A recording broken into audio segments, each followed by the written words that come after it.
right, here we are. Magnificent Bastards are back. Nathan Lane still trying to shut us down, but he will not prevail. What is this? This is episode 5 or 6 of our brand new podcast. I have to say, our download numbers are tremendous. We need to do this more often, but we're just so busy. I am the chairman and creative director of Ruth Stage, Matt DeRogatis. One thing I want to mention is that we just announced Lone Star by James McClure will be our next off-Broadway production, playing for 5 weeks, November, December, New York City. We're getting ready to make our first bit of cast announcement next week. So that'll be fun. Hint, hint, she was most recently in a Steven Spielberg film. So we're going to be dropping that information next week. The director of that show is my co-host. And we're also joined, of course, by DJ Scally, our producer. Scally, happy Labor Day. How was your Labor Day? Thank you. Pretty good. I had some fluid buildup in my lungs. I'm out of breath and recovering. But other than that, it's a pretty good one. Always happy to be off work. As you know, I just got back from San Diego, and that's why I'm so bronzed. But real quick story. We were supposed to stay at the Lowe's Coronado in San Diego. The night before the trip, they called us up. They said there's a boil water advisory. There's E. coli in the water. We're shutting down the hotel. You can still come if you want, but there's no pool. You can't use the water. You can't use the sauna. You can't use the spa. You can't use the restaurant, and we're closing the beach. And we're like, wow, sounds like a hell of a vacation. So we were literally 10 hours before our flight. We're like, well, fuck, what the hell are we going to do? So I called the Hotel del Coronado, which is a very famous hotel in San Diego, and I asked them if they had any openings and would they honor the rate from Lowe's because of this situation, and they did, and we had a great time. But they told us to not go in the water. I did, and I think I probably got a little bit of E. coli from Tijuana. Oh, that's so gross. E. coli is the bacteria in poop, isn't it? Yeah. They're basically it's sewage. Yeah, it's sewage that leaks into the water. I don't know if you ever saw the Naked Gun movie, Naked Gun Part 2, but when Frank Drebin, he's like, when you hear me say I love it, that's when you come in. And there's this part where he swam through the disgusting Hudson River or something like that, or some disgusting place in Los Angeles, and the people they've got him in a room and they're like, what is that smell? And he's like, I've been swimming in raw sewage. Ew. I love it. And that's supposed to be the cue for them to come in. And so that's what I was saying all last week. I was like, I've been swimming in raw sewage. I love it. San Diego, gorgeous place, absolutely. We'll touch more on that later, but let's get right into today's episode because we've got a very special guest, and I think that this interview is going to resonate with probably every human being on the face of the earth. Yeah. So just a quick little backstory. I think I became a fan of our guest, I think it was 2019, when I was going through a breakup. Or maybe it was 2018, and I did everything wrong. Everything that you should not do, I did. And then I came across his channel and his website, and I started reading his stuff, and I'm like, oh, wow, I totally fucked this one up. He's right. He's making total sense. This is what I should have done. Long story short, did not get back together with the girl. That I think the damage had been done by that point, but it was beyond repair. But I think, moving forward, I was armed with a lot of valuable information over how to proceed during a breakup. He is the Michael Jordan of getting your ex back breakup coaches. I want to welcome Coach Lee, world famous dating expert, to the show. Coach Lee, it's really a pleasure to have you on. And one of the cool things about this podcast is we've gotten some really cool guests on in the past, and they're all people that in an indirect way were part of my life. Like, for instance, in episode 1, we had, during COVID, I got really into the whole flat earth conspiracy, and one of the main flat earth guys, I reached out to him. I've been following his channel for 3 years, and he came on our show. Lisa Lampanelli, a comedian that we're very fond of. I think I had mentioned to you that I was in a narcissistic relationship. My therapist, who I had found on the internet, similar to you, she's a narcissistic abuse coach. I had her on, so it's been really cool to have guests on the show who have really been a part of my life, even though I didn't know them. So now it's really kind of cool to have you on and say that I know you a little bit. So welcome to the show. Well, thanks so much, guys. I'm really happy to be here. Excited about this. Yeah, this is gonna be really cool. So I want to get right into it. And the big thing with me, and this might have to do with my job as an actor. You know, you're always interested in the backstory, like what happened to this guy before we see him on the stage. Like, okay, we're only seeing him for 2 hours in this play, but he lived, 35 years prior to this. So, like, what was his family like? Like, what happened? What brought him to this point? And I guess my first question that I want to ask you is you've obviously become this literally a prolific, hundreds of thousands of followers and subscribers on YouTube and social media. I know that you've deal with people from all walks of life, celebrities. But for you, you've obtained this information. Was it through trial and error? Like, did something happen with you where you made a total fool of yourself like I did, showing up on someone's doorstep with Wonder Woman cupcakes? Like, did you make a humiliating...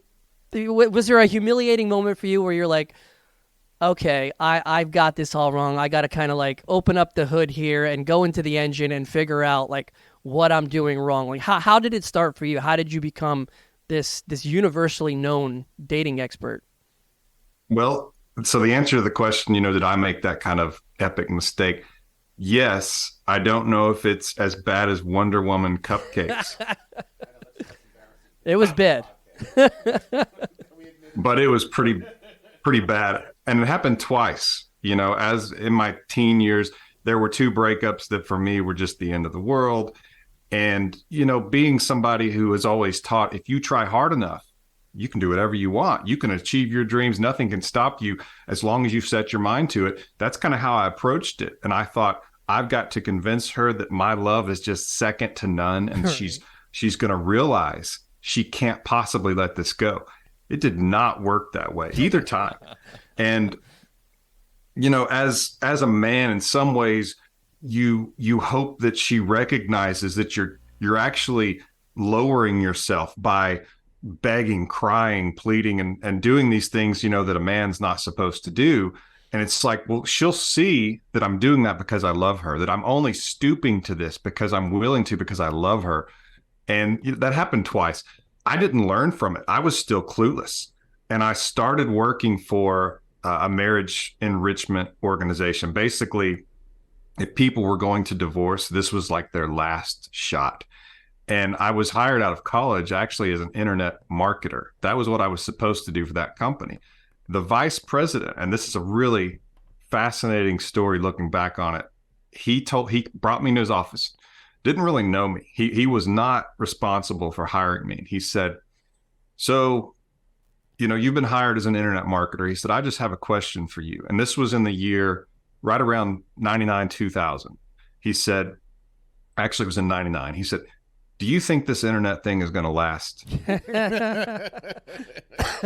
say that about and I said, yeah, I do. And he said, see, I'm not sure. I don't know. He said, it could just be a fad. He said, so you're going to have several hats at this organization. You're not just going to be working full time on the website, because that's a luxury I don't think we really need. That's what he said. So I was doing different things, traveling with the president of that company. He would do workshops, and my job was to learn his content. And this was for people who were in marriages that were headed for divorce. And I really internalized his content. I spoke with him constantly on the trips. We would have hours together and we would talk a lot about it. So I learned a whole lot about that. And so when this guy who was a marriage coach for them developed a terminal illness, and I mean, within a week, he had to resign. It was a sad situation. He was a terrific, terrific human being. And it was very difficult that he was leaving, because I had gotten pretty close to him. But they said, can you take his clients for about 2 weeks and just speak not under your own authority, but under the president of this company. Like he would say this and he would say this because, you know, his material's so good. They said, just 2 weeks. I said, okay. So about a month later, they still hadn't hired a replacement. The people that I was talking to were actually booking calls again, and they were liking what was happening. They were growing. It was going well for a 20-year-old who was basically just saying, well, so-and-so says this, instead of speaking under his own authority. But people didn't mind it because it was helpful information. So long story short, they said, would you be willing to be a marriage coach? We need to send you to some certifications, some workshops and that kind of thing, because, you know, you're 20 and nobody's going to take you seriously. And that was my concern. I was like, I don't know who would listen to me on this. I was married pretty young. I got married right at 20. So I had been married for just a few months. And so real quick, not to cut you off, but when you were 20 and you were being certified for this marriage coaching, had you already made those two pitiful mistakes that you talked about, or this came afterwards? Oh, absolutely. I had already made them. Okay. So you were very young when you made them. I was in my 30s when I made those mistakes. Yeah, 16 and oh, you get a 19. pass. You get a pass for you at 16. At 16, yeah. Everyone does stupid But things. I was at able 16. to look back as I started learning a lot of this stuff and just, you know, total face palm type memories, even embarrassed, wondering, you know, I wonder sometimes if either of those people, surely they've seen me on YouTube. I mean, 63 million people have, so the odds are pretty decent that somebody's mentioned me, or maybe they've tried to look me up. Just right, to see what sure. That, you know, That guy that you used to go out with, what's his name? Yeah. Yeah. And so I don't know if they want to take credit for it. Like, yeah, I taught him those hard lessons by dumping his butt. But I had those two experiences where I was just completely heartbroken, and I was able to learn and kind of see what happened. And it helps me now to relate to people because, you know, when you're a teenager, everything's larger and more dramatic, and it's all about, it's kind of like, you know, Dawson's Creek, where what's happening right now is the most important thing that will ever happen. Yeah, right. And, you know, that's how teenagers tend to think. And so I had all that drama, and I know what a lot of people are going through when they're going through the breakups, because it feels like you're going to die, like this is going to kill you. So, yeah. And, you know, another thing you mentioned, kind of that I've had clients who are actors. Yeah, I've had A-listers. I've become close to these people going through these times, and I totally understand this, but they completely disavow me. It's like I'm not part of their life, except we text, you know, a lot and we're good friends, but I'm private. I'm like a private friend because they don't want anybody to think that they, you know, got relationship coaching. Right. And I get it. I don't hold that against them, but that is something I have to deal with, is that to a lot of people, I'm this secret.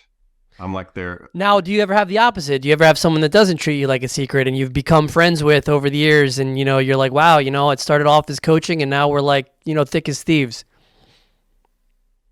You know, a couple of guys I'm in that situation with, except, well, I take that back. I'm still a secret, even though we're thick as thieves, but I'm still, they don't want anybody to think that I might be there helping them with their relationship. You're like Roxanne, you know, you're Steve Martin in Roxanne, like in the... wondering with some of these celebrities. Yeah, that I'm whispering what they should say. Exactly. They they have the, you know, one of them to keep her. Get ahead, Lee. I was going to say, with some of these celebrities, I wonder if they have the mentality of, I got to stay in this marriage because it's cheaper to keep her. Yeah, it is. And you know, one of the guys that I'm really close to, he's even told me before. He said, I really wish I could help, because he's friends with, I don't want to identify him, but he's friends with a very big podcaster, probably the biggest name in the world for that. Well, I think we know who you're talking. I think we know who you're talking about. Yeah, Matt DeRogatis. Yeah. Exactly. And he said, you know, I wish I could get you on his show, and there's another guy and all that. He's like, but I'm really limited. And I understand the situation he's in, because perception can mean a lot, but I appreciate that an actor has finally, you know, owned me to the public, that this guy actually helped me out. Even though I completely understand the situation that they're in, it's more of a professional thing. Their agents probably even telling them, like, don't you let anybody know that. Well, you don't have to worry about me, Lee. I will continue to say you helped me get through a tough time. You will not be a secret in my life. Coach Lee helped me get through a tough time.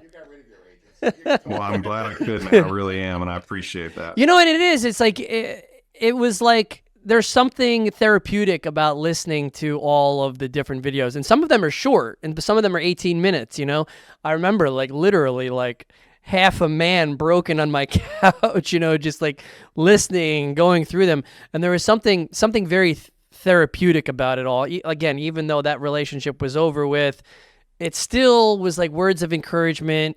You know, you're a coach, so you're still in a way, even though the relationship has been, you know, splattered to a million pieces and there's no chance of resurrection.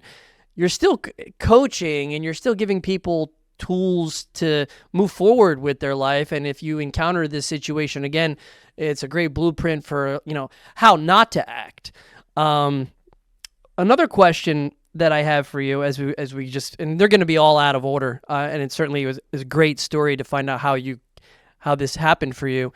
But fast forwarding a little bit, once you became that certified marriage counselor, at what point did you break off and say, you know what, I'm going to sort of establish my own business here, and I'm going to be, you know, an individual coach? I know that you have people who do work for you or are part of, you know, your website and all of that, but I don't know if that was always the case. But at what point did you say, you know what, I'm going to be a public breakup coach? Well, it's a bit of a frustrating story because it ended up where I had to part ways from that other organization, but I had permission to do relationship coaching on YouTube, and I was focusing on dating couples, and that's what I told them. I said, I won't utter the word marriage. I won't even, you know, and I kept my word on that. And I was asked to come into the office because I worked from home, and I was sitting with the CEO and the CFO or COO, you know, one of those triple letter guys. And they basically said, we're going to be firing you because you have become a competitor. And I said, I have not become a competitor. What are you talking about?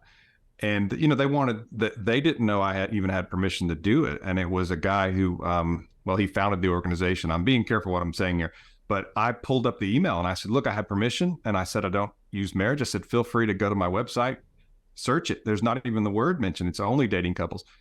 And they still decided it was better for us to part ways because I had kind of surpassed them as far as subscribers and views go. And a lot of people were even calling their, you know, they were wanting to talk to me, but it was like, well, is this part of the organization or is this your separate channel? Because that organization did not own my channel. That was mine. And so the waters were getting pretty murky. And I understand where they're coming from. So it's not like I'm losing sleep over, and it worked out better for me. Yeah, I was going to say it worked out good for you. So yeah, but I had a video that Cosmopolitan did, basically an article focusing on this video, and that was very early on, within 6 months of me starting the channel, and that video surpassed 1 million views, and that was kind of a shock to me that happened that quickly, even though I kind of took it for granted at that time. I was shocked the video got 1 million views, but I also started thinking, well, that's just, you know, how it goes. But so I've embraced being on my own, and I have for close to 5 or 6 years now. It's just been me and, you know, the people that I started bringing around me. And I have 2 coaches on staff, and they work for me and do relationship coaching. And then I have other people in my ear, you know, on marketing and support and things like that. So it's been a good thing, but I was not trying to go out on my own originally, but it's worked out for the best. So when this happened and you had sort of this falling out, it was within the last 5 or 6 years that it happened. You were with that company for quite a period, close to 20 years. Well, I was with them for close to 15 years. 15. So they kind of gave me the boot in 2016 or so. Okay. And yeah, so I guess we're talking about maybe closer to 7 years now. It was kind of a fuzzy time because I did kind of work for them for a little bit, maybe half a year, helping in transition and things like that. But somewhere around that time, and I guess it is closer now to, what is that, 3 or 4, 7 years. I've just been saying 5 or 6 years for so long, but close to 7 years on my own. And I discovered you in 2018, so shortly after you started your channel. Miles, did you have something that you wanted to? I thought it was incredible. I think you definitely nailed the right format in reaching out to people through pre-recorded videos, things like YouTube, because, you know, a lot of people, like you mentioned, don't actually want their face, you know, seen or associated like they need the help, but so many people do need that help. I mean, including myself. Like, I found myself in that situation. I'm 27. I'm still making those little fuck ups, you know. Exactly. I'm doing it in my 30s. So. Yeah, right. Like we never, you know, truly grow out of it. I mean, even well into our 40s and 50s, we're still going to make relationship mistakes. And so I could absolutely use some help. And I'm not sure if this is the forum or the medium to ask for some advice right now. But you got to sign up for his X-Back breakup kit. Yeah, it's the emergency breakup kit. Emergency breakup kit. So you can ask me whatever you want. Yeah, we can do. Yeah, go ahead, Miles. Fire away. We're gonna have a lot of questions for the coach. Yeah, I'm gonna keep my face off this for now too. So, no, but what I recently made a mistake with a girl that I was interested in which, you know, we had history. I went to high school with her. I haven't been to high school in like 8-9 years now. So, you know, we've had like a long-term history of just being friends, you know, having a crush on each other, but the timing was never right. Like when I was interested, she was in a relationship. And then when she was interested, I was in a relationship, and things never really aligned. We finally did become, you know, much closer this past year. We went and got tattoos together and really, you know, had a good thing going. Until, you know, I made the mistake of being drunk and then drunk texting her with a very suggestive meme that wasn't explicit, but it was suggestive. And she took it entirely the wrong way. The timing was wrong. And now she's pretty much put me on the back burner of just like, listen, you know, we're still cool, but I need space. And so in that, she has kind of like, we haven't spoken for like 2-3 months. And I had apologized, and she said it's all right, but like she just wants space. I don't know how to reopen that conversation with her, where now we're locked in this awkward energy, right? Of like, do I continue to pursue? Is that pushy? Does that vulnerability kind of repel women in that way? Like, you know, I'm really not sure what the step forward is. Make some cupcakes. Yeah, bake her a cake. Yeah, you know, whatever it is, it's created this rift, this distance, and I'm not sure how to gap that, how to close that rather, and what would be appropriate timing. What does that mean? I need some space. Like how much time is that? Like you said, when you're young, you know, those little mistakes like that, they feel like an eternity. They feel like your life is over. So you just want to rush to that conclusion. But of course, taking time, taking that space, it's important.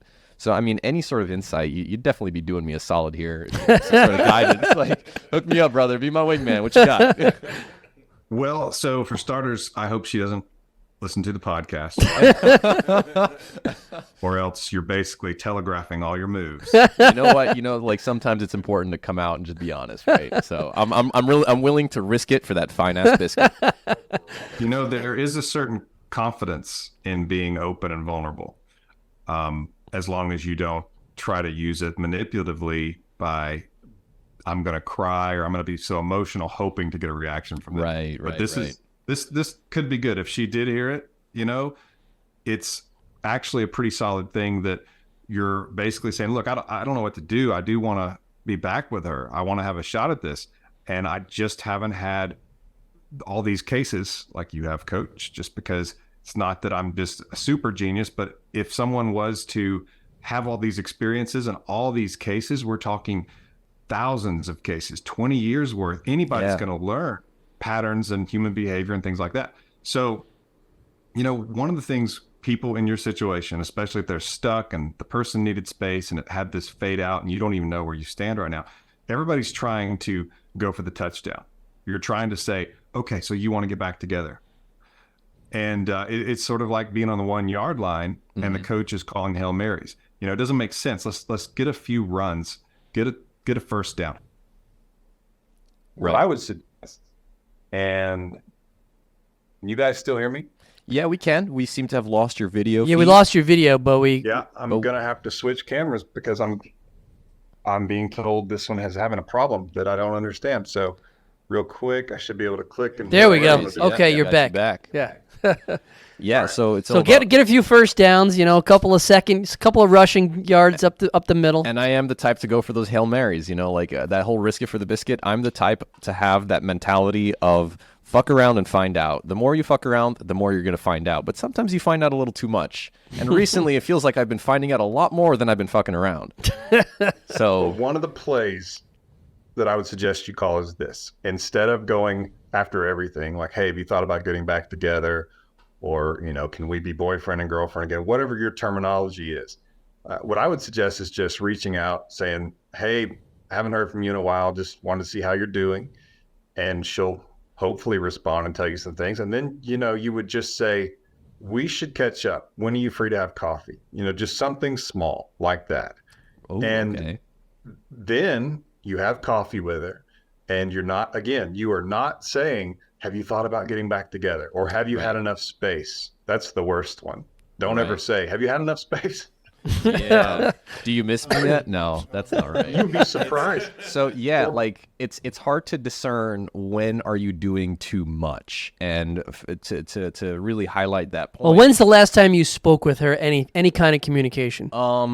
That would have been about a month ago. Oh, you could definitely reach out like Yeah, he's suggesting. I think. I was thinking like is it doing too much to like show up at like, because we both work in Manhattan, right, and the buildings we work at are not that far away, to just like grab a lunch and then like bring it to her, you know what I mean? But like again, is that doing too much? To I show would your say face I to would. somebody I'm who not the has a coach, but I would say doghouse? no to that. I No would to say do what Lee said. Send the text, and that's way less A softer invasive. touch. Yeah. And see, this is my problem, right? Is that I am the type to do too much, like fuck around, Also, find if you out, like show up with this lunch at the wrong time, it might be a bad day. for Right. her. Yeah. It could be- She could be going on a date with another guy at Yeah, that she could time. be hitting on someone at the same Oh, time. I have a You're story showing up about with a that. Sandwich. yeah, it gets complicated very, very fast. And I would this is listen why to guys the. like I would listen to yourselves- the coach. I don't know what the text is. I'm all for that one. No, So I'm first all thing- for it. Yeah, let him talk. Sorry, go for it. Go for it, Lee. So first thing is, I don't suggest you bringing her food because, like he said, it could be bad timing, or she could be kind of dating somebody else, and or even starting that process maybe, and she's going to get angry at you because she's going to think this guy's going to see it and can, be mad at her or whatever. But the other thing is, while you're at the coffee date, assuming she goes along with that, then you don't want to be talking about getting back together, and you don't want to ask her, have you had enough space? But what you could do is really focus on having a positive experience with her. Something sort of like what you might do when you first started dating her. And your goal is to get date number 2. And you're just going to have fun and be lighthearted. And I would suggest when it's over and 45 minutes to an hour, you need to be the one to say, okay, I really, it's been great seeing you. I need to get going though. Walk her to her car or taxi or whatever, and go in for the kiss. 2 to 3 seconds, a short kiss, but you got to go for it. You've got to reestablish some of the spark and the connection, and it's going to be pretty sexy that you would go in and go for it. That's showing a lot of initiative and fearlessness and courage and boldness. Go in for the kiss. You'll learn a lot, but then you just say, I'll see you soon, and you walk away. And hopefully she's going to text you that day, the next day. Very James We're gonna Dean. slowly get back into this. I like this approach. I find that a guy in my position generally would be, and I'm not generally. I am afraid of going back to that step 1 of that relationship, and like it's a first date again. Again, I've known her for like 9 years now, right? It is scary to have to go back to that first step and then reestablish that connection. But I think you're right. I think it's absolutely important to remind each other why we liked each other in the first place, right? So that's actually very, very solid advice. Now, coach, when Maybe a you lot to say think about. kiss, you're talking lips, right? You're not cheek. Oh, yeah. Yeah. Okay. No cheek. No cheek. That's a bold move, Scal. That's Yeah, it. Yeah. You got to be bold sometimes. Exactly. You really do. You got to be able to go for it. So basically, the strategy is run the ball, short passes, get the field advantage back, and then go for a big one down the middle. Shoot that And then torpedo. boom, 20 yards down. Yeah, the middle, 25 yard down the middle slant route. And then see, she's going to think about that kiss. Women especially really determine the connection you have, the potential you have as a couple. and a lot about you as a man and how you two kiss. It really matters a lot. And in some ways, it's just reminding her, this is what it was like. And you're able to let her think about that. And that's going to be powerful because she can start to think, I need to kind of get my act together here, because my guess is he's going to try this. If it doesn't work, he's probably going to move on. Women usually think more about the relationship details than men, and try to even figure out what you're going to do next. And that's a lot of times what she can be thinking. Gotcha. I have so many questions. Yeah, I well, love to double down on, but I want to give you guys a turn. I got a good one. While in the midst of doing what you're doing, okay, obviously when people see this, they're going to see Coach Lee is a very good-looking guy with a lot of charisma. Okay, you actually look like a celebrity called Eric Dane. I don't know if you ever heard of him. I know I can listen to it because he's been married for 20 years. He looks just like him. In the middle of, let's say, doing a coaching session or someone talking to you, did anyone ever hit on you? Yeah. It's like transference, right? I mean, it's like a psychologist, almost like the patient falling in love with the psychologist, probably. And it doesn't hurt that he's so good looking. Yeah, a woman might be like, you know what? My boyfriend that I'm trying to get back is not as cool as you. Yeah, I'd rather be with you. There's He no looks way, like a right? celebrity. He's got it all. Some of those comments, on my channel, and it is very flattering when people say that. So Yeah, it has happened, and I appreciate it. It's nice to hear that kind of stuff. But Yeah. obviously, I'm a married man, but it is still very flattering.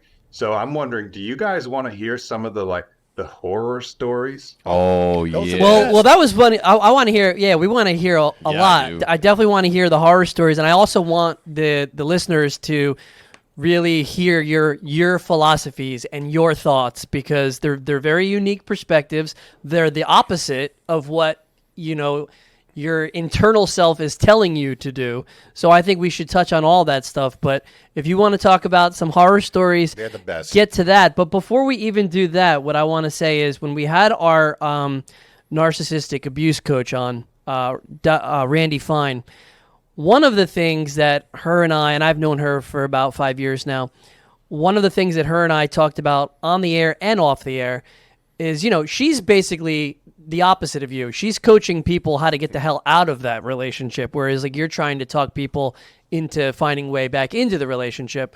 But I think, with her, there's a frustration when she spends the time telling them, this is what you need to do. This is what you need to say. You need to safely extract yourself from this toxic relationship.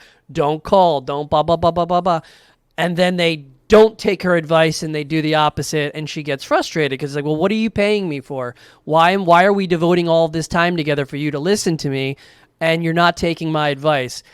Do you encounter that where you've set yourself up with someone, you're working with them, they're a paid client, you're telling them specifically, don't do this, do this, and they do the total opposite and just fuck the whole thing up, and they're like, Lee, I went over there drunk last night and I ruined the whole thing, because then you got to recalibrate. It's like, well, we got to start over now. Yeah, that's happened many times. And, as a coach, I can be really direct with people because that's what I'm supposed to do. I'm supposed to help you achieve your goal. And sometimes that means that you're the problem, and I've got to point that out. Yeah. And, there's been several times. One of the ones, and I've used this in videos because it's a good example, and I know other people think it, but there was this guy, and we were making progress. I told him, this is a marathon. This is not a sprint. This will take maybe a couple months, which is really not that long, but it feels like forever. And so he scheduled an emergency call with me one day, and I got on the phone with him, and he's like, I know that we had reached a point, because we'd reached a point where I had told him, you need to stop contacting her, because sometimes you do need to talk. In this situation, this was a marriage, and they did need to talk about some things, but that had happened. And I told him, now you need to back off. You need to let her think about it. You need to leave her alone. And she was beginning to get irritated that he was pushing so hard. So I thought this was clear. This is such an obvious thing to me. He schedules the emergency call and tells me, Coach, I know you'll understand this. And I said, don't be so sure. He said, I called her.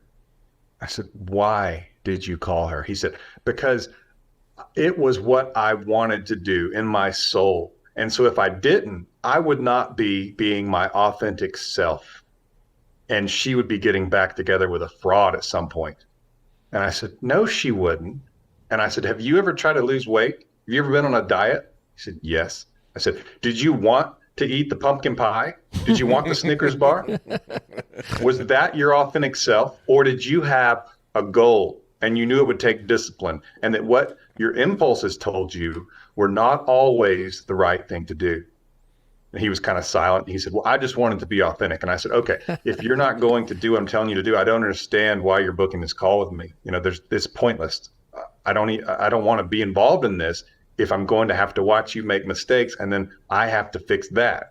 So I was kind of direct with him. I'm usually not that rough on people. As a matter of fact, I'm really warm and soft because most of the people are going through a lot of pain. But in this case, I've been talking to this guy for a while and he just completely, goes rogue on me and screwed the whole thing up. So, that's a situation where, it's like, listen to me or don't use me as a coach. Don't waste my time. With me. Yeah.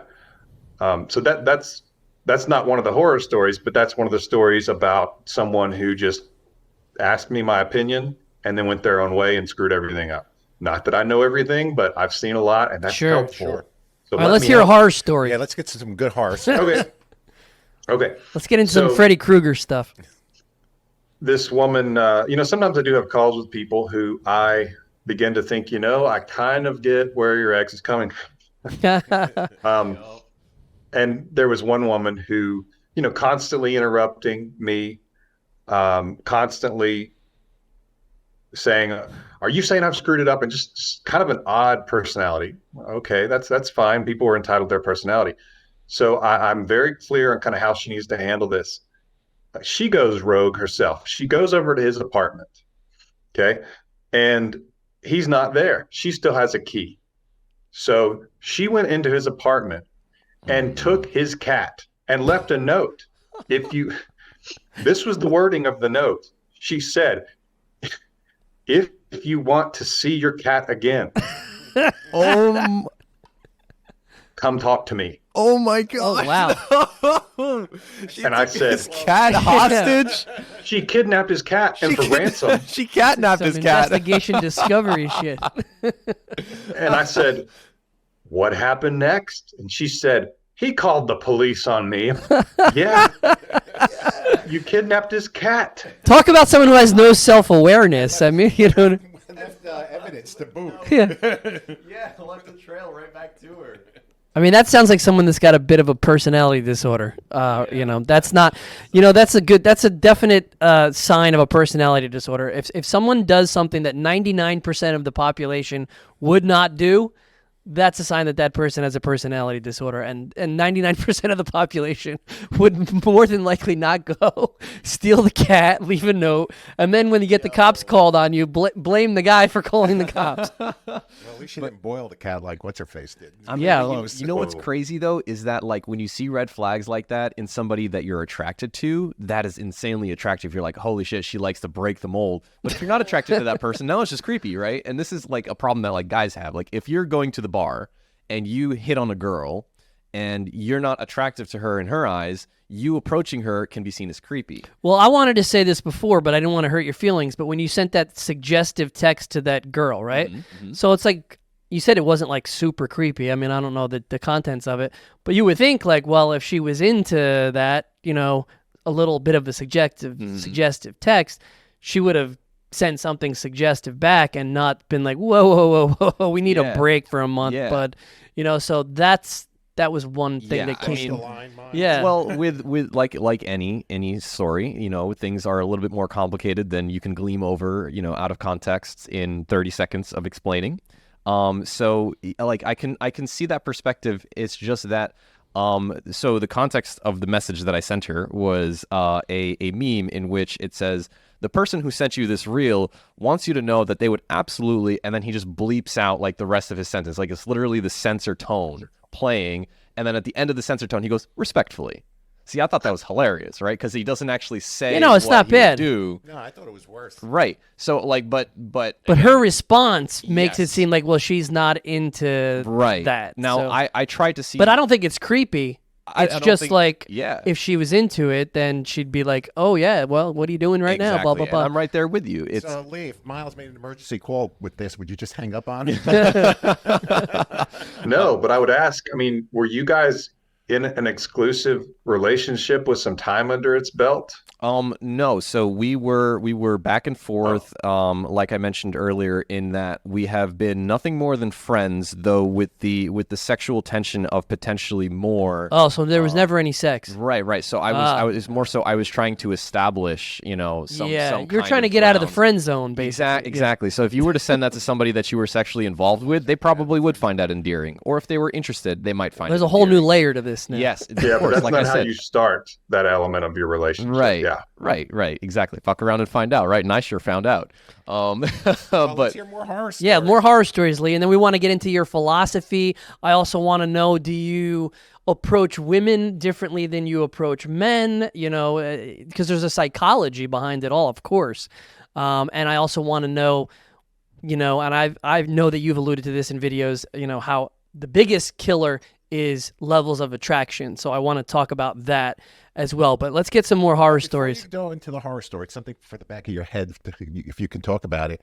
What were the strangest couples, if you ever had one, like not the traditional couple?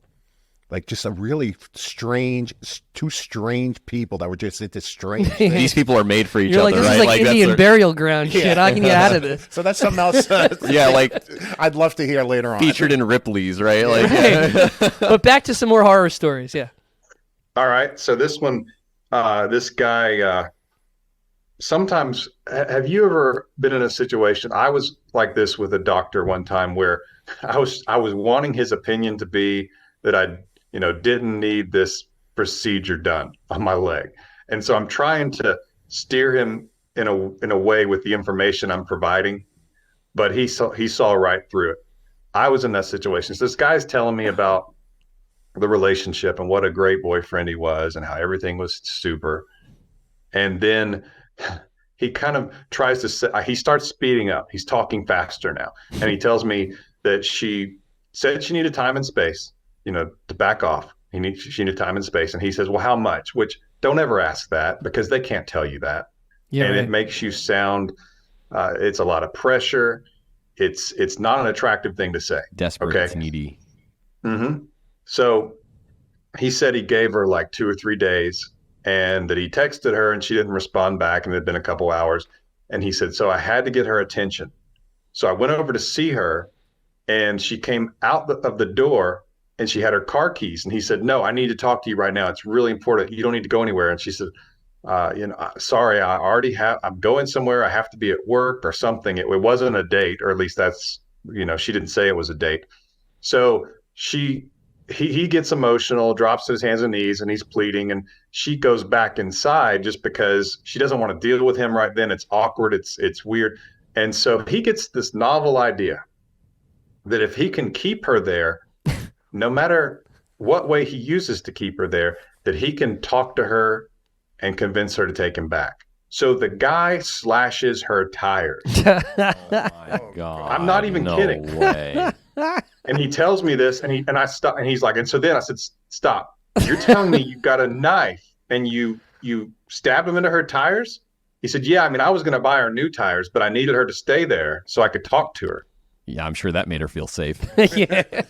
That made her feel super safe. Yeah. She pressed charges and, of course, never spoke to him again. Oh my But God.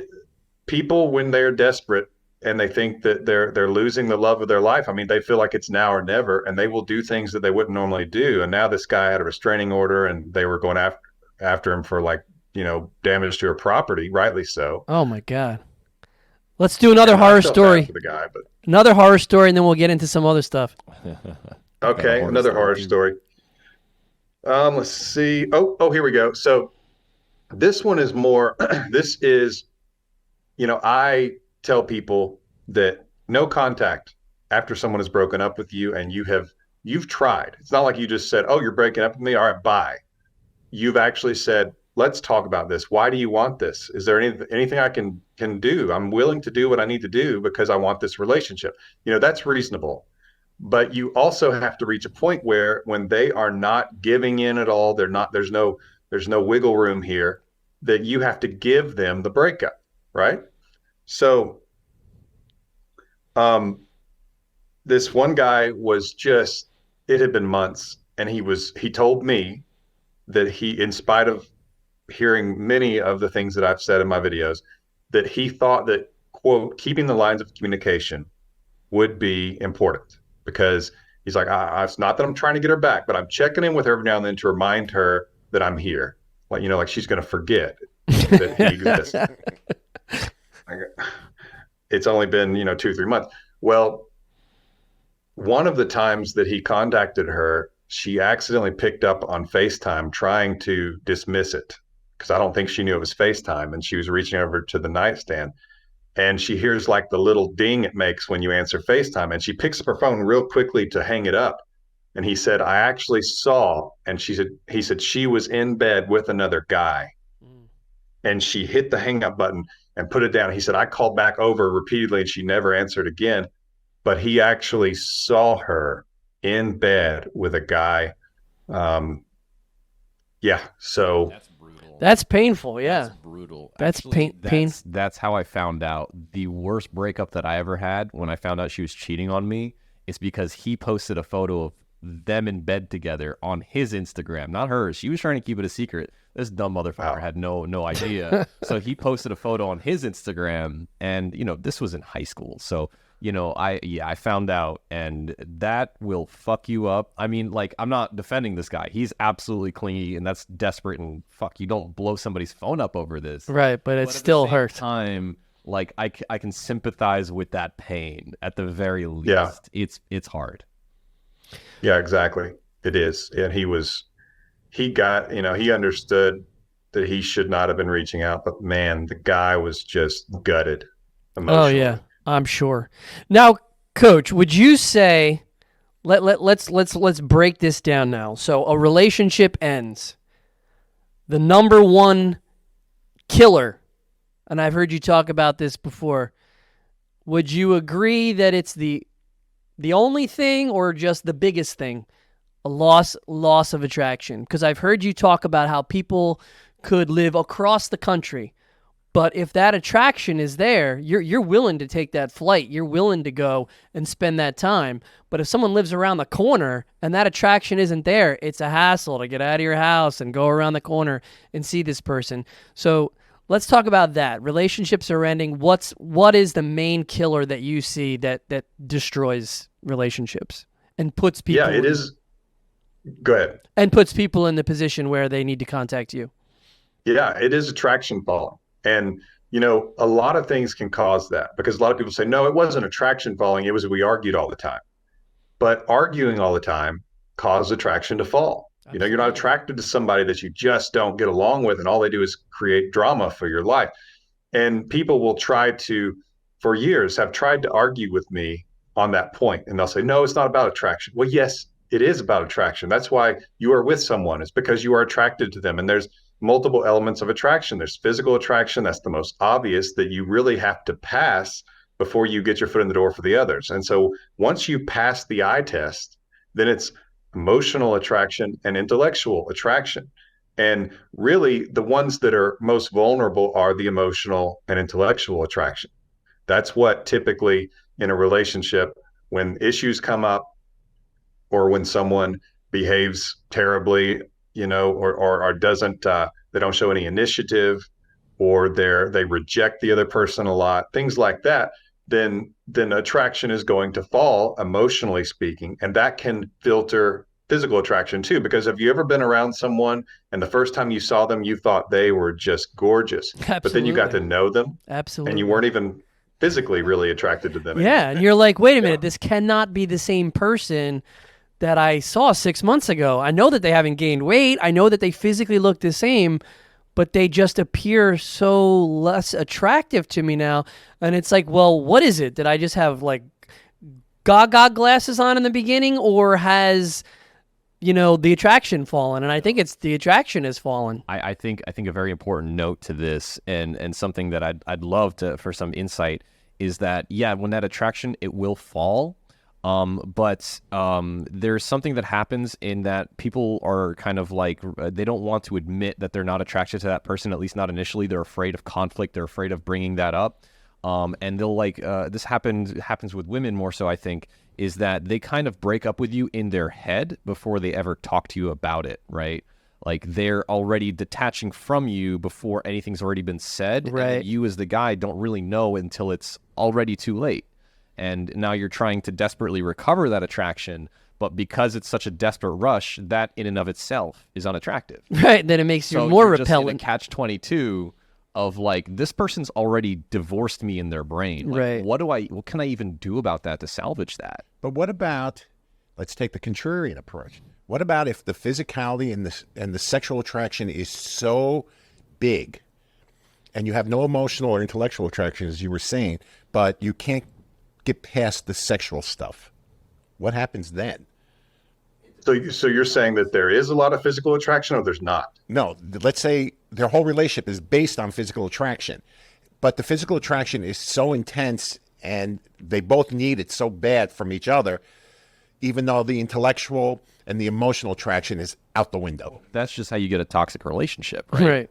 Well, I mean, is a relationship like that salvageable? Worth Yeah, like if saving? somebody comes to you in that scenario and was just like, look, emotionally, it's not good. Like Intellectually, we have intellectually, it's nothing. not good, but I can't keep my hands off her. I mean, what do you say Yeah. to that? That's just animal sex. It's- what that is.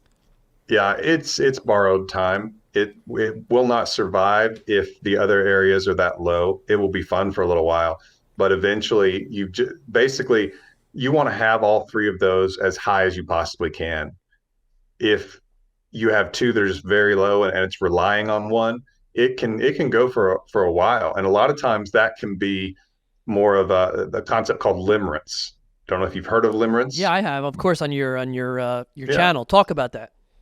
But Dr. Dorothy Tinoff was kind of the pioneer for this. And it's basically the concept of when someone would call themselves madly in love with another person. Usually it's fairly early in the relationship.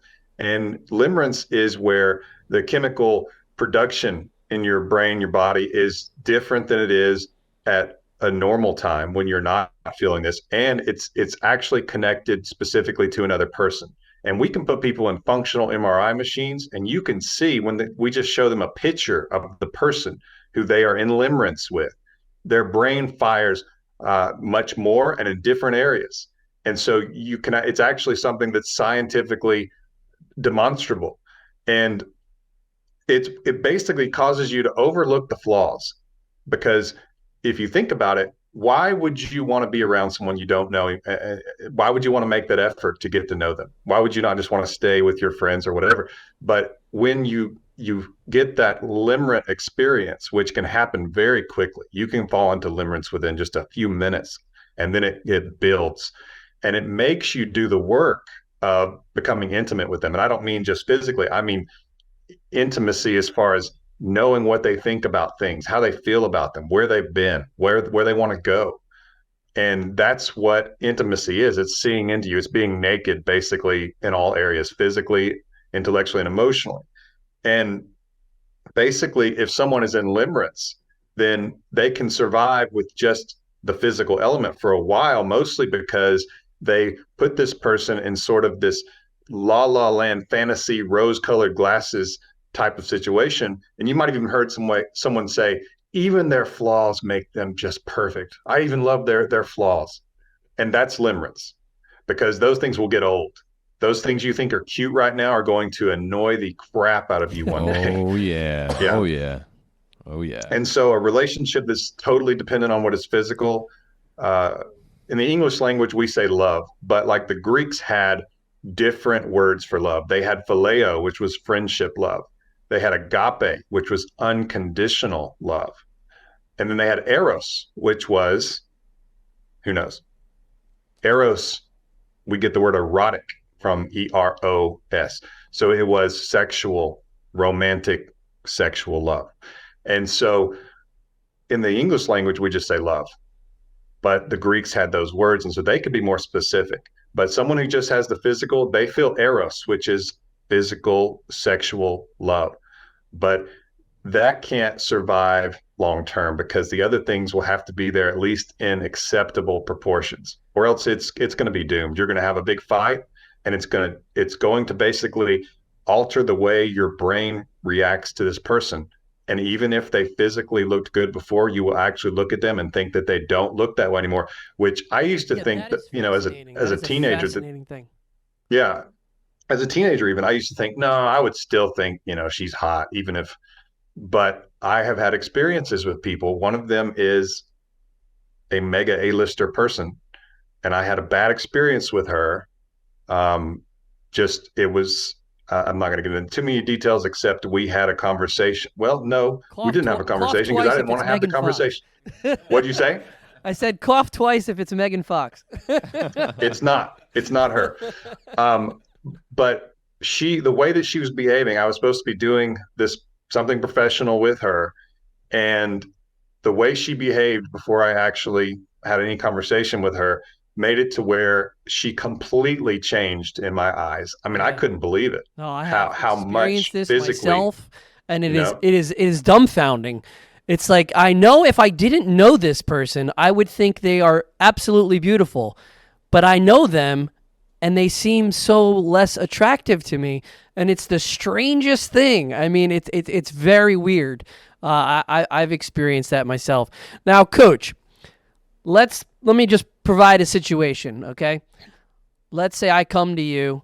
I was in a relationship for 2 years, and I was in love with this girl. She told me that I was, neglecting her. I wasn't giving her enough time.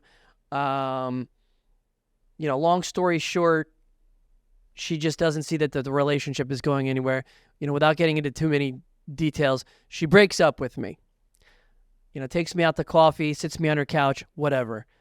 I love this girl and I want to get her back, but I'm devastated.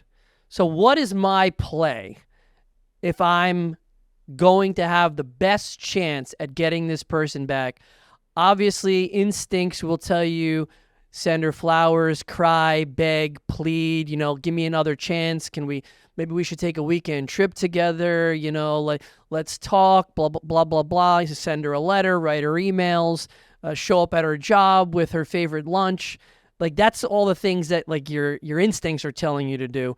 But we know, or at least I know from listening to your channel and all the things that you talk about, that's the opposite of what you should do. So if this were a real life situation that I just explained to you, what's my play? What is going to give me the best chance to get this girl back? Well, the reason that that's not the best play, even though it seems like it would be, is because it doesn't matter nearly as much to her at that moment, most likely. Now, unless there are some rare circumstances where if there was just terrible neglect, that some of that can be helpful, but that really needs to be something that's carefully discussed with somebody who knows what they're talking about, or you can mess that up. But 95% of the time, what's going on is this.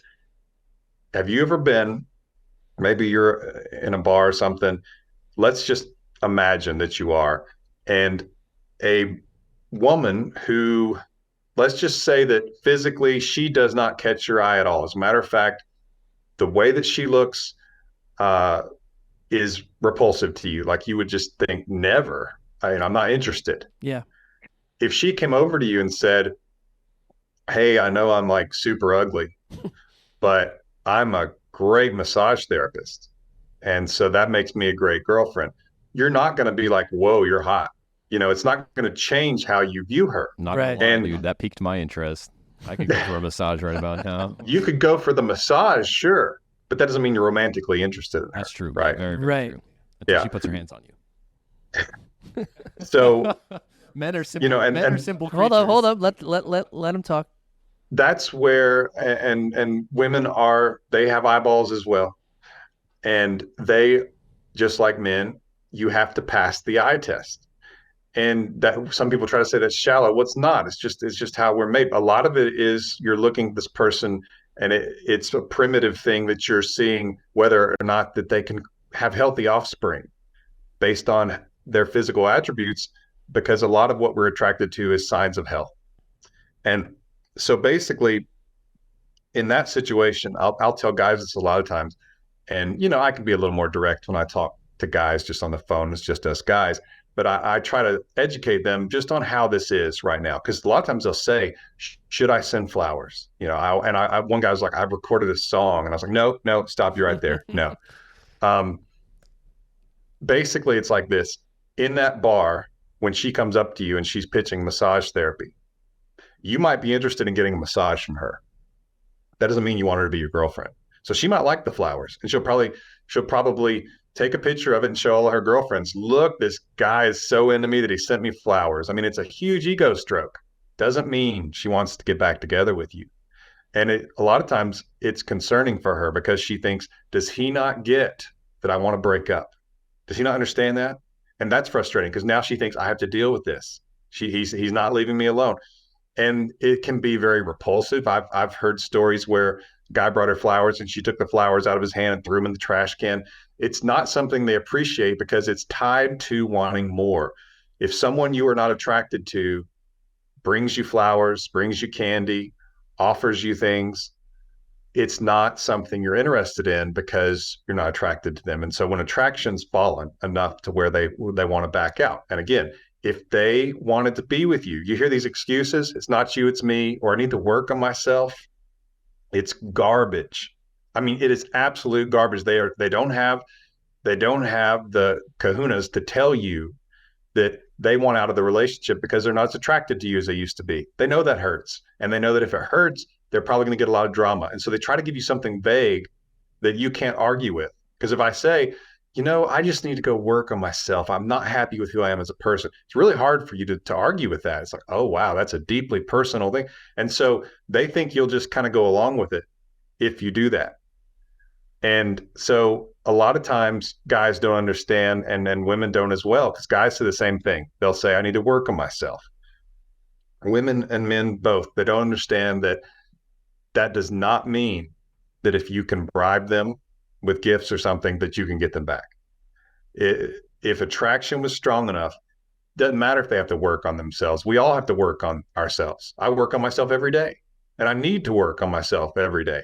That does not prevent me from being in a relationship with my wife. If they want to, they would crawl across glass to be with you if they're attracted to you enough. So what is it about, I need to work myself, so even though I'm super attracted to you, doggone it, I've just got to leave you. It's ridiculous.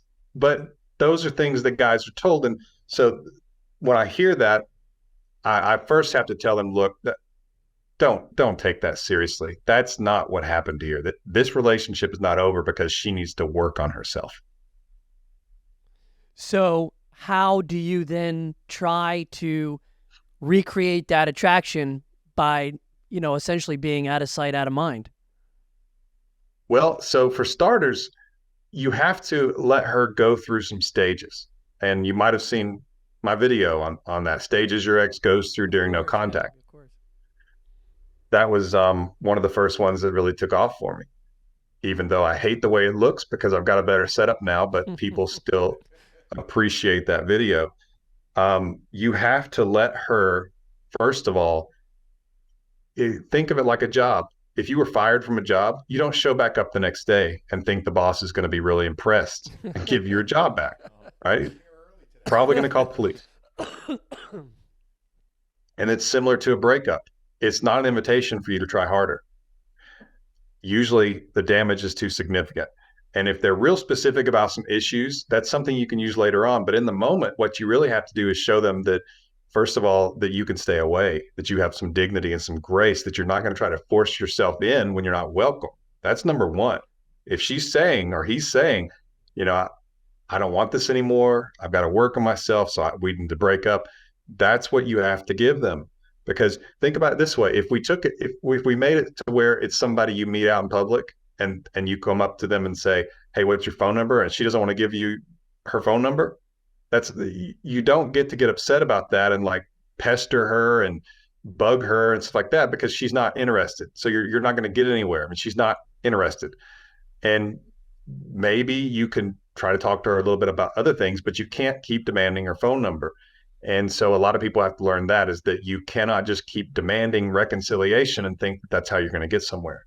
So backing off and letting them see that you hear them, and that second, that you're not creepy and stalkerish. It's imagine how unnerving it is when you tell someone, I don't want us to be in each other's lives anymore, and they won't leave, especially for a woman who's got this man who is bigger than her, more aggressive than her, and she doesn't exactly know how to say, "Look, I've broken up with you. You don't need to be around me anymore." It can be really awkward. It can be difficult for her. And so that's something that needs to be understood. And the same is true as far as when a guy breaks up with a woman. Same type of thing. He's not asking her to try harder. That stage is already passed. And you have to let them go through these stages. And the first stage they're going to be in is relief. And that's frustrating, but you have to let them go through that. They're relieved. They got the breakup over with. It was awkward. They didn't want to hurt you unless they're just a terrible human being, but they knew they wanted to do it. So they have to go through stages. Relief is one. Then they get into curiosity because you're not contacting them. You're not chasing them down. And that's where we get into kind of the value structure and the ego stroke some people get from a breakup. I mean, if we're honest, when you break up with someone, and people hate to admit this. I mean, on Instagram, I posted a little clip of me saying this, and people were just like, this is absolutely wrong. I didn't break up with him because I thought I was better than him, and they want to argue with me and stuff like that. But it is true. Whatever it is, and that person will usually say, I broke up with him because he was emotionally abusive. Well, you think you can do better than someone who emotionally abuses you. You think you deserve better. That's what I'm saying. And anyway, you can tell I'm not in the least bit irritated by this. But Yeah. but they go through these stages because you're backing off and you're not chasing them down, which it's interesting. And I even had a conversation a few days ago with a guy who told me, he said he was the guy who broke up with her. And he said, I kind of just thought that if I wanted her back, I could just text her and say, hey, you want to get back together? And she would want to. He said, I really thought that. I thought it would be easy. And so that's kind of the mind of someone who breaks up with another person. And what's important is that they see that you're not chasing, you're not begging, you're not pleading, you're not behaving like someone who's less attractive. You're behaving like someone who could do without them, who could move on. That's when they can actually start to experience the real consequences. And if you keep begging, keep pleading, you won't leave them alone, they're not going to experience consequences except that they want you to leave. You're their consequence and they want to get rid of you. Stop bugging me about it. So you can see how people can really get themselves in a mess by thinking that they're demonstrating love. So you're essentially, you go into this period, that's more commonly known as no contact. Now, do you break the no contact, or do you sit around in perpetuity and wait for the person to reach out to you and say, hey, how are you doing? If that person does reach out to you, other dating coaches have different philosophies on should you respond or not. Talk about your philosophy on no contact. Do you just wait for them to contact you? What is an acceptable amount of time? If not, when you should reach out, should you ignore them if they do reach out? Talk about that. Well, at the heart of this is, I guess, what you would call idealism, where my ideal picture is that once they break up with you and you have said something to the effect of, I can work on what I need to work on. We can work on this. Let's stay together. Let's try. I don't want this breakup. Once you've said that and they just will not budge, then ideally you would not contact them ever until they contact you. But that's almost impossible for a lot of people because we get into the idea of closure and people wanting to move on with their lives. And so what I have adapted it to is basically when you get to a point where, in my opinion, no further damage can be done, basically, which is somewhere around the 3-month mark, that no contact has done what it can do, what it's supposed to do. And if it would have been enough, then you would have heard from them. I will have conversations with people and I'll say, look, if you feel like before you can move on with your life, that you have to at least get that final no from them to see, then I understand that. And there is kind of an understanding that reaching out to them makes sense in that situation after that enough time has passed. And it should be casual. Usually it's kind of like what I told, I know it was the other guy who I can't see right now, but Hey, hi, Miles. Yep. yeah, it was Miles. There he is. Now I can see him. It was basically the idea that after a certain amount of time that you reach out and you just kind of say, hey, you've been on my mind. I hope things are going well for you, and see what they say. If they're even open to talking, Yeah. because that's really important. You don't want to just say like, I have missed you so much. Will you consider taking me back? And then you don't hear anything. You want to get a little bit of the flow going here with them. And so you're just going to kind of start interacting and see how they respond. Are they excited to hear from you? You know, one of the guys I was talking to, and this was 3 or 4 years ago, we actually did this, and I've done this with other people on the phone. I said, yeah, you can text her now. He's like, you mean like now in this session? I said, do you want to? Because then you'll have me to respond to her, to help you respond to her. So he did that. And all he said is, hey, you've been on my mind recently. Just wondering how you're doing. I hope things are going well. Just like that. Real simple. You know, no rocket science here. And she responded with like a paragraph telling him about what was going on. And she asked a couple questions about his life. And he's like, is this good? I said, this is really good. Keep going. And so the conversation was so good that I said, go ahead and say, we should catch up. When are you free for coffee? You know, just real simple like that. And he's like, so I don't need to say like, has she had enough space or something? I said, no, no, don't get her thinking about it. Don't go back to that awkwardness. You want to put that behind you. You want to start over with her. You don't want all that drama you went through. And so when he said that to her, she said, how about 3:00 today? Like he was thinking maybe that week. Wow. He said, what do I say? I said, I'll see you there. And they got back together. I mean, it was a great story. Doesn't always happen. Period, 3 months? It was exactly 3 months, like almost to the day, like, 85 to 95 days. And, it's not that no contact, first of all, is intended for multiple things. Yes, it gives your ex a chance to see what it's like without you, to be concerned and realize that you can move on, that you're strong enough to stay away. And so you can move on. And also they'll think, well, I was attracted to that person at one time, so somebody else could be, that's not out of the question. And so it has them deal with reality. That's what it really is. A breakup is we're gone from each other's lives and we have no future. That's what a breakup is. And a lot of times people will try to have their cake and eat it too. I've had lots of stories where guys will say, or women will say, I don't understand. This person broke up with me and they're still texting me. They still want to hang out, and that's not a real breakup.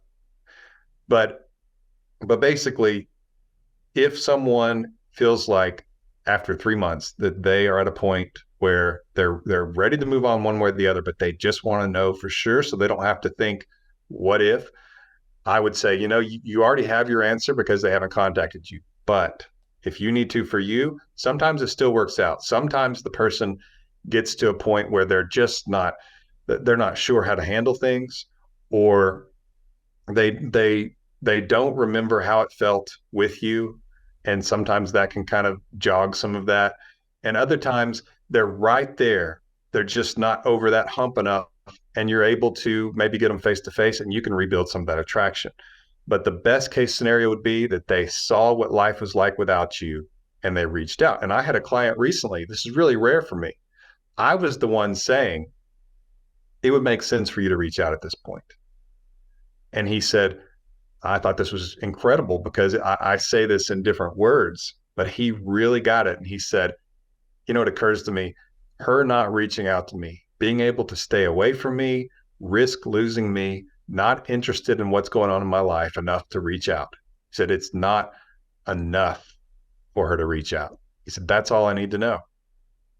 And he was able to move on just knowing that she could stay away from him That's for very several mature. months. That's very, You know? very Now, mature. You what if don't someone see that a does lot. reach out? Because there's different philosophies. Some people will say, don't respond the first time. Make them work for it. They broke up with you. I know that you have a different feeling on that. So talk about that. Yeah. So, man, I have had so many people book calls with me or uh, the coaches on my staff, Coach Rex and Coach Ken, and we talk about these things. We don't name names, but we talk about these things because just like if you give people you work with, you talk about business stuff sometimes, and it's kind of interesting. And we all have this experience where they'll say, I listened to this certain coach, and my ex reached out, and I did not respond. Never heard from him again.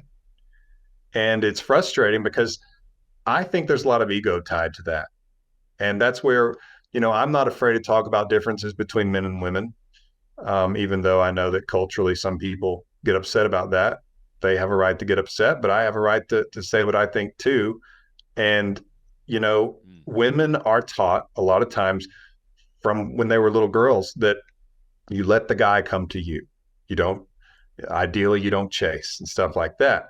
But, that's part of where I guess modern feminism, they still have some areas where they kind of want it their way too. And sure, we all like to have somebody chase after us and pursue us. So of course, that's what your preference would be. But um, basically, it's where you know what? I'm kind of losing my train of thought. What were we just talking about? When somebody contacts you, Yeah, ignoring. There we go. ignoring after no contact. Yeah. And so most of the time when I've seen this, it's been when a woman has ignored a guy because I think they're more comfortable with that, with ignoring and expecting he's going to kind of do the work to make up and fix that. But so many of them have been devastated because it's not even that they're trying to ignore him, but they've gotten bad advice and they think that's what they're supposed to do. And they're a little more comfortable with it and they do it. And then he thinks, and this is where it's frustrating because I don't understand how this other coach can say this, but what would, if somebody ignored you, like if somebody ignores me, I, I feel like it would be beneath me to keep trying to get them to talk to me. It's like you're ignoring me. It's rejection. It's embarrassing. It's Well, what's interesting is it's frustrating. the female coaches that are Yeah. the ones that are telling you ignore him. He has to work for you. So it's kind of to your point, that the male coaches are saying no, they reached out to you. Like this is what you wanted. This is what you wanted. Right. Yeah. That's what I say all the time. Like you wanted him back and here he is. He's reaching out and Right. you're going to ignore him. But so many have said, basically, I listened to this other coach. He reached out. I ignored him. And it's been, like a month. What do I do now? Well, now it's a lot more difficult because he's thought, okay, she doesn't want to talk to me. Well, now that person should reach out. Yeah, exactly. Now the ball's back in her court. Right. Because he thinks she doesn't want to talk to me or she would. So why would I bang my head against the wall? I'm just going to have to hurt and get over this and get past this, and realize I messed up and that I shouldn't have broken up with her. I have a tangential question. We're talking a lot about a relationship that's been established and then they broke up and try to get back together, or maybe they shouldn't get back together. Do you have any insights for our single, boys and girls out there that are, looking to make, a genuine connection with somebody for the first time? We spoke a lot about attraction, for example, passing the eyeball test. And there are things you can do about that, like personal hygiene, getting fit, eating right, deodorant, etc. To get you through that initial test. How do you approach somebody cold turkey? Because it seems like in our cultural climate right now, a lot of the ways you meet somebody new is through a bar or through Tinder. Online dating Online seems dating to is be really overwhelming, the one. I think. And like so passing that eyeball test, I mean, you got to help yourself on that. Go to the gym, take a shower, etc. How do you approach somebody completely cold turkey in a way that you're trying to engage them in conversation, but also not seem too desperate, right? You don't want to text a person a paragraph that you're meeting for the first time, but also that one, hey, doesn't work, Do you have any insights as far as like what strategies people could use to build or that attraction, that perspicuity with each other? The initial attraction. Right. So pick up stuff. Yeah, pickup lines. I know it's cheesy, and I don't think they actually work, but they kind of work, but they don't. You know, it's one of those really depends on whether you're cute or not. I don't know. Like it's hard. It's really really hard being a single young person out there right now trying to make shit happen when you're not in school or consistently have people that you're attracted Miles to is at your looking job. for help on how to beef up his Tinder profile. Ah, Basically. dude, I think my Tinder profile is a-okay. Possibly. I would side with that. Yeah. Yeah, right. Yeah, no. Yeah, they don't have any real desire to actually go out and meet. Mm-hmm. I have For which I agree with him 100% about the perception of men and women today as compared to the perception of men and women even 10 years ago, 20 years ago. Men are a lot different now. Yeah, They don't act like men anymore. And I'm wondering That's if right. that's a problem. As my friend Dave says, all the boys have become girls, and the girls have the upper hand. It's like really weird. You know, I was telling Matt the other day, I was going shopping in the supermarket. And of course, in Jersey, you can't have plastic bags anymore. You got to bring your own bag. mm-hmm. And I'm looking at the men walking around with the bags, and they're holding them like handbags. And you're getting this vision. It's like, what's going on here? It's like I stick mine under my arm and go in Yeah. because I hate them. But again, Well, there just seems to be this movement to like suck the testosterone right in. demasculinize men. Yeah. I don't Yeah. think that's like necessarily the masculinity of men. I think it's more of their role in in society that determines their masculinity, not so much how they like physically act. But he said something very interesting about women. I believe this. Women, when they look for a partner, it's who's going to give them the best kids. Yeah. Absolutely. Just And that's like in that the marker animal for health. world. Absolutely, right? Like when guys are very, very, visual people, you look at the big breasts and you look at the childbearing hips and all that, right? And they're also going to look at you and say, can this man protect me from the dangers out in the wild? Can this man Right. protect me from another man? You know, so like those markers of health, that's what I'm saying, like hit the gym or whatever. But in the context of Tinder or dating apps, you don't really get that. You can kind of create whatever imaginary profile you want, and then actually trying to create a genuine connection in that environment is very, very challenging for young people. Speaking of men, Coach, I got a good question for you. What percentage of your clientele is men compared to women? I like, who goes for the help more? Is it men or is it women? Well, so according to YouTube, my audience is about 60-40, men 60, women 40. It's like 42-58, you know, so 42% of my viewers are women, 58% are men. And based on my experience, women are more likely to realize they need help before they make the mistakes. Men are more likely to come after the help once they made the mistake. You know? Tell me about it. I'm right there with you, man. I should have asked you first. Yeah, but it is a difficult time. It is a difficult scene dating now. Yeah, that was my especially next question. It's in the like, are United you States. seeing like an uptick in breakups?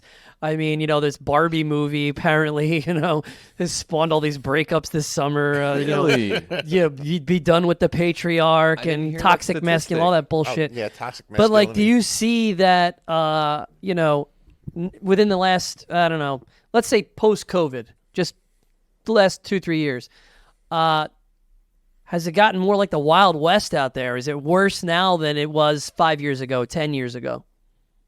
Yeah, and a lot of that is because, you know, we look for a certain role in our life from our partner, and in a lot of ways, and I've had women tell me this, but they have it where men don't really know what they're exactly supposed to do anymore because it seems like everything we do is wrong, but then at the same time, we're still supposed to do them. We're supposed to be providers. We're supposed to make a lot of money, and when it's 2 a.m. and there's a crash in the house, who gets out of the bed to go check on it? Right. It's got to be the man, right? Yeah, And and take the spider out. You know, it's in the house. Somebody's got to deal with it. so unfortunately, there are women out there who seem to say, I don't want you to expect anything out of me because I'm a woman. That you shouldn't expect me to do anything just because I'm a woman, but I expect you to do some things because you're a man. Absolutely. And that's not fair. No, Yeah, no, it's absolutely not. fair. And I think that's more of a younger generation thing. Like you see this more prominently in like Gen Z, in which women are told that they have inherent value at birth, whereas men have to earn their value. Earn it. And it's usually earned based on how much money you make, which also increasingly becoming harder for the younger generation. What do you own? What do you do? Women are just born with their inherent value. So it's a challenge of like women expecting this knight of shining armor to show up at their doorstep and not also putting in an equal amount of effort back. Exactly. Because Right. you as a man, You you're nailed it. expendable. That You're last expendable. part, not putting in an equal amount of effort back. Unfortunately, though, in divorce court, women's lib goes right out the window. Yeah. I know. Yeah, that is maybe an area of improvement, is that with divorces now, alimony is really rare. And a lot of women are surprised. They think they're going to get all this money. And the judge is like, or you get a job. Yeah. Yeah. You know, How about working? yeah. It's crazy that the And- three richest women in the United States have gotten there through what? Divorce. Wow, is that right? No, yeah. It's Yeah. And I do consult, with people going through divorces a lot of times. And it's interesting how there are people, and, again, this is just because they're not used to it, and because they've probably witnessed as they've grown up seeing, hopefully not their parents, but people go through divorces. And it was always like, well, this woman's going to get less money from the man. But the courts have gotten more fair, where it's like, well, why should you get money for not working? And he has to go work and earn it and then pay you. Right. And so things have changed for the good. And as a matter of fact, here in my state of Tennessee, there was a movie called Rights of the Father. It was a low budget thing, but it was an important film because it was right after the laws had changed. And it used to be in the wording of the laws in all 50 states that according to the state, that the child was better off with the mother. And so everything was reflected around that. But that's probably the only area where men have benefited some from the modern changes and views on gender roles, is that part was like, well, no, if we want equality here, then we have to be equal. And so that's an eye opener, because I've even had clients who said, I didn't get anything in the divorce. And I said, what do you mean you didn't get anything? And she's like, well, I only got like half of what we sold the house for, and I have to go get a job. And, so it can be an eye opener for them, but I don't. You actually have some sort of we were talking about this the other day. If you want to plug it, couples that are going through, was it a divorce or marriage problems right now, and then talk about also how people can contact you, where to go. Yeah, so my website is myexbackcoach.com, myexbackcoach.com. And it's for dating couples who've broken up and married people who are having trouble. And I do have a workshop called Relationship Reignite. And it's an intense workshop. It's 14 hours with me. And it's for relationships that are in crisis, marriages that are in danger of divorce, but also marriage-like relationships where there's that kind of commitment and the relationship seems to be headed for disaster because the other person wants out. What'd you say? Do you ever lecture around the country? Do you ever go to other places, like out of Tennessee? Yeah, I actually lectured at Pepperdine one time, and I've spoken at various events and things like that. It's really since COVID, I haven't done much since then, just very few things. But I do public speaking, on it, and that's been a positive because I have gotten to meet people who've seen me on YouTube and things like that. Now, I do want to answer one of the questions because I don't want somebody to feel like I didn't answer a question as far as kind of how to handle this modern dating stuff and how do you give yourself a chance to actually meet someone. Yeah. And there's the first thing people need to be aware of, and really men for the most part, because they still are expected to do the part that benefits the female, which is they're going to be the ones to take all the risk. So she's sitting over at the bar and it's all on the guy to go over and start everything up.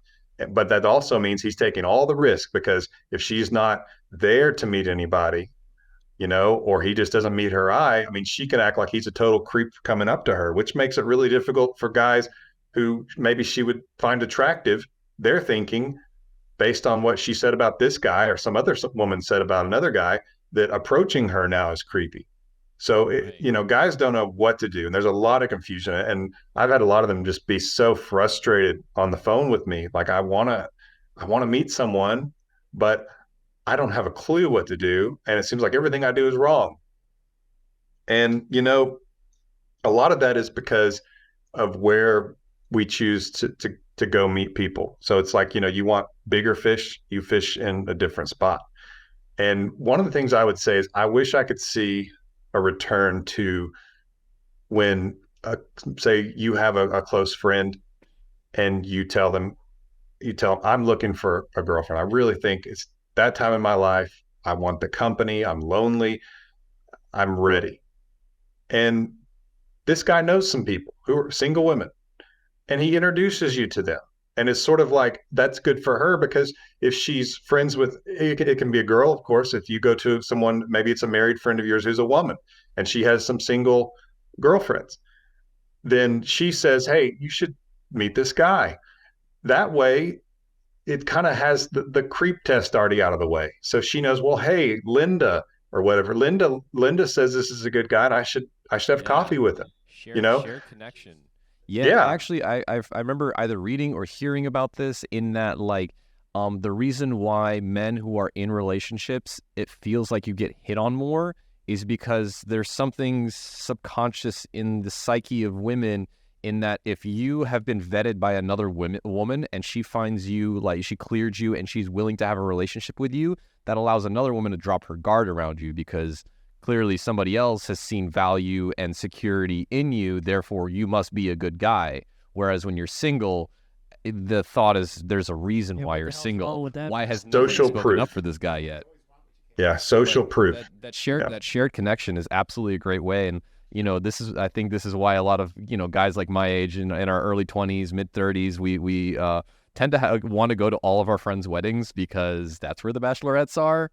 And you have that shared connection, right? Now, Coach, what's your thoughts on online dating? Because that's where most people are probably meeting, I would think. It's a two-part question, actually. What are your thoughts on online dating? And would you say that your clients are from all different ages, or is it primarily like 20s, 30s, 40s? Well, as far as the people who visit my website, which is myexbackcoach.com, it almost tracks perfectly with YouTube. It's almost a 60-40 split, men versus women. And most of them are going through relationship problems, because that's the area that really took off for me, was helping people reunite from a breakup or a marriage that's headed for divorce, saving that relationship. But I'm a relationship coach, and so I help people get boyfriends. I help people get a girlfriend, and basically, I do highly recommend the old-fashioned way of meeting people, which is to talk to your friends about it, and to see who they know, and that does handle the social proof thing we talked about, and it also it takes a lot of pressure off the situation, because one of the things that a lot of times I will ask women when they tell me they want a boyfriend, they'll say, well, guys just don't approach me. And I say, okay, do you approach them? No, that's not really my thing. Okay. So what if it's not his thing? Well, then he's not much of a man, is he? I mean, they will say that to me. Yeah, right. Yeah, And that's putting the responsibility all on somebody else now. yeah, exactly. It is. It's really just kind of sitting there, just wanting it to come to you. And I will tell them, can you imagine what it would be like to approach a guy in a bar? And it's usually silence, and they'll say, I get anxious just thinking about it. I almost want to puke. I'm like, yeah, it's tough. And so that's one reason why I don't think it's a great approach. I don't recommend anybody go to a bar and go try to pick up a woman. It's difficult. You don't even know the person, and you don't know why she's there. She may be taken already. It's an awkward, weird situation. But back ages ago, when we had maybe a little more sanity just as a culture, people would meet people through their friends or through like community centers or churches. They would or synagogues, tabernacles. They would go to these places where they knew people and they were part of a group, and within that group they could meet like-minded people, and they kind of had that social proof element, and there wasn't that awkwardness and all the pressure and that kind of stuff. And I have helped people do it that way, and it still works really well to this day. Now, did I answer your question? Because I'm beginning to think that maybe there was a question I didn't answer. Oh, the only other thing I had asked was, what are your thoughts on online dating? Oh, there we go. That's what it was. So I know a lot of people who've met online. So it's not something where I say it's just always a failure. I don't think that it is. However, it's contributing to the catalog mentality that we have. And that goes back to what you were mentioning earlier about kind of the summer of breakups, is that we tend to think that if this person is not working out, or I've had a argument with them or a bad day with them, that instead of staying and working on this and realizing that there's going to be ups and downs, there's going to be a lot of downs, we have a catalog mentality. I can just go online and dial up another person. I can put in, I want this guy to be 6 feet tall. I want him to make $200,000 a year minimum. I want him to look this way. I want him to be, you can just name all these things, and it really cheapens. Yeah, it really I call it cheapens the ice cream shop mentality. It's like you can Yep. go in and you can sample every flavor, but then you never can decide what you want on your cone. And, it's just like we're round and round we go, never really getting to know anybody else, because the second, like you said, you have a bad day, it's like, bam, I can get on an app and meet somebody in 5 minutes, Exactly. Dates. Exactly. And while they're on the date, you're hearing these pings on their phone. Yeah, they're scrolling while they're on the date. Not being able to put their phone down, but actually, to your point, Matt, have you gentlemen heard of the woman delusion calculator? It's kind of been doing the rounds on social media. So No. maybe you have, maybe you haven't. It basically allows you to plug in your ideal man in the United States, at least. So you choose an age range. Say, I wouldn't date anybody who is younger than 25 or older than 35. So now you have an age range. You can plug in their height. Right? I'm not going to date anybody under 6 feet tall. And then you can say, are you willing to accept somebody who's overweight? Yes or no. Most people will say no, nobody obese. And then they'll say, what is his minimum salary for you to consider a long-term serious relationship with him? And people, like, a lot of women will come between 100 and 200,000, like they have minimum, right? So now you're looking for a 25-year-old who is 6 feet tall, not obese, he's fit, and makes $200,000 a year. What percentage of men in the United States fit that criteria? Right. And it'll often come down to like 0.6% of men who are that description. I mean, I've heard women that look like fucking trolls that are like, I won't date a guy unless he's over 6 feet tall. Yeah, like, you fuck get those. you. Yeah, you definitely get those. But again, this is a very Gen Z thing, because if you look at, they did also like on the street interviews with like women in the 1980s, 1970s, and they'll actually go and say, it doesn't really matter to me what he looks like. Oh, the money, that's not important. I just want him to be kind. I want him to be sweet. I want him to be good with kids. So like the values have shifted over time. I think this is a very recent phenomenon. Men shouldn't be a protector. Right. I mean, that's the masculinization of And men. that's where all this, to me, that's where Now- where the biggest problems are. I will not state this as a matter of fact, because I'm not a scientist and I haven't done any of the hard research. So please take this with a grain of salt. But there is a article that I had read online that said that women who are taking birth control have a different inclination, a different feeling towards guys than women who are off birth control. Women that are suppressing that that cycle, that period, they're more into the effeminate-esque men rather than the women who are off the birth control that generally have that higher drive, that higher heat, that are looking for that masculine, bearded, man's man type of guy. So like there might be some elements to it that are hormonal. There might be some aspects to it that are generational. I mean, it's this hodgepodge of all Coach sorts Lee, of- do you get into any of this stuff when you're breaking it down? Are you looking at statistics and all that? I do. Birth control, and you can Google this. There are studies that show that a woman can start taking birth control and lose attraction for the guy she's with because it alters her hormones, and his scent, the pheromones, don't impact her the same. And it can screw up a relationship. Really? And there was a couple recently. I heard she had started birth control, and I actually went to them, and I went to the guy and I said, look, I know this is really a weird thing for me to say, but I care a lot about you. You need to be careful with this. This can screw things up, because I have seen it so many times. They actually took her off the pill. They stop it. But this is not just me. There are clinical medical studies where they have looked into this. So yeah, that is a factor. Wow. And people don't know that kind of thing. But yeah, you know, one of the things I have to really, when I talk to guys a lot of times, is getting them to embrace their masculinity, Yeah. their role, whether or not she appreciates it or not.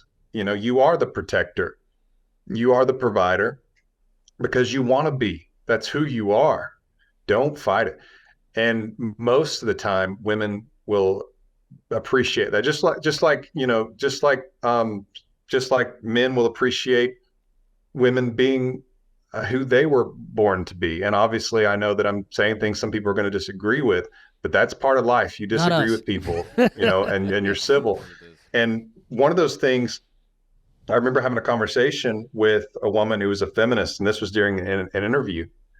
And she was just, oh, the patriarchy and all that stuff. And first of all, I told her, I said, you're talking about how men have all this power. You're talking about less than 1% of men who are global leaders and they call the shots and all that.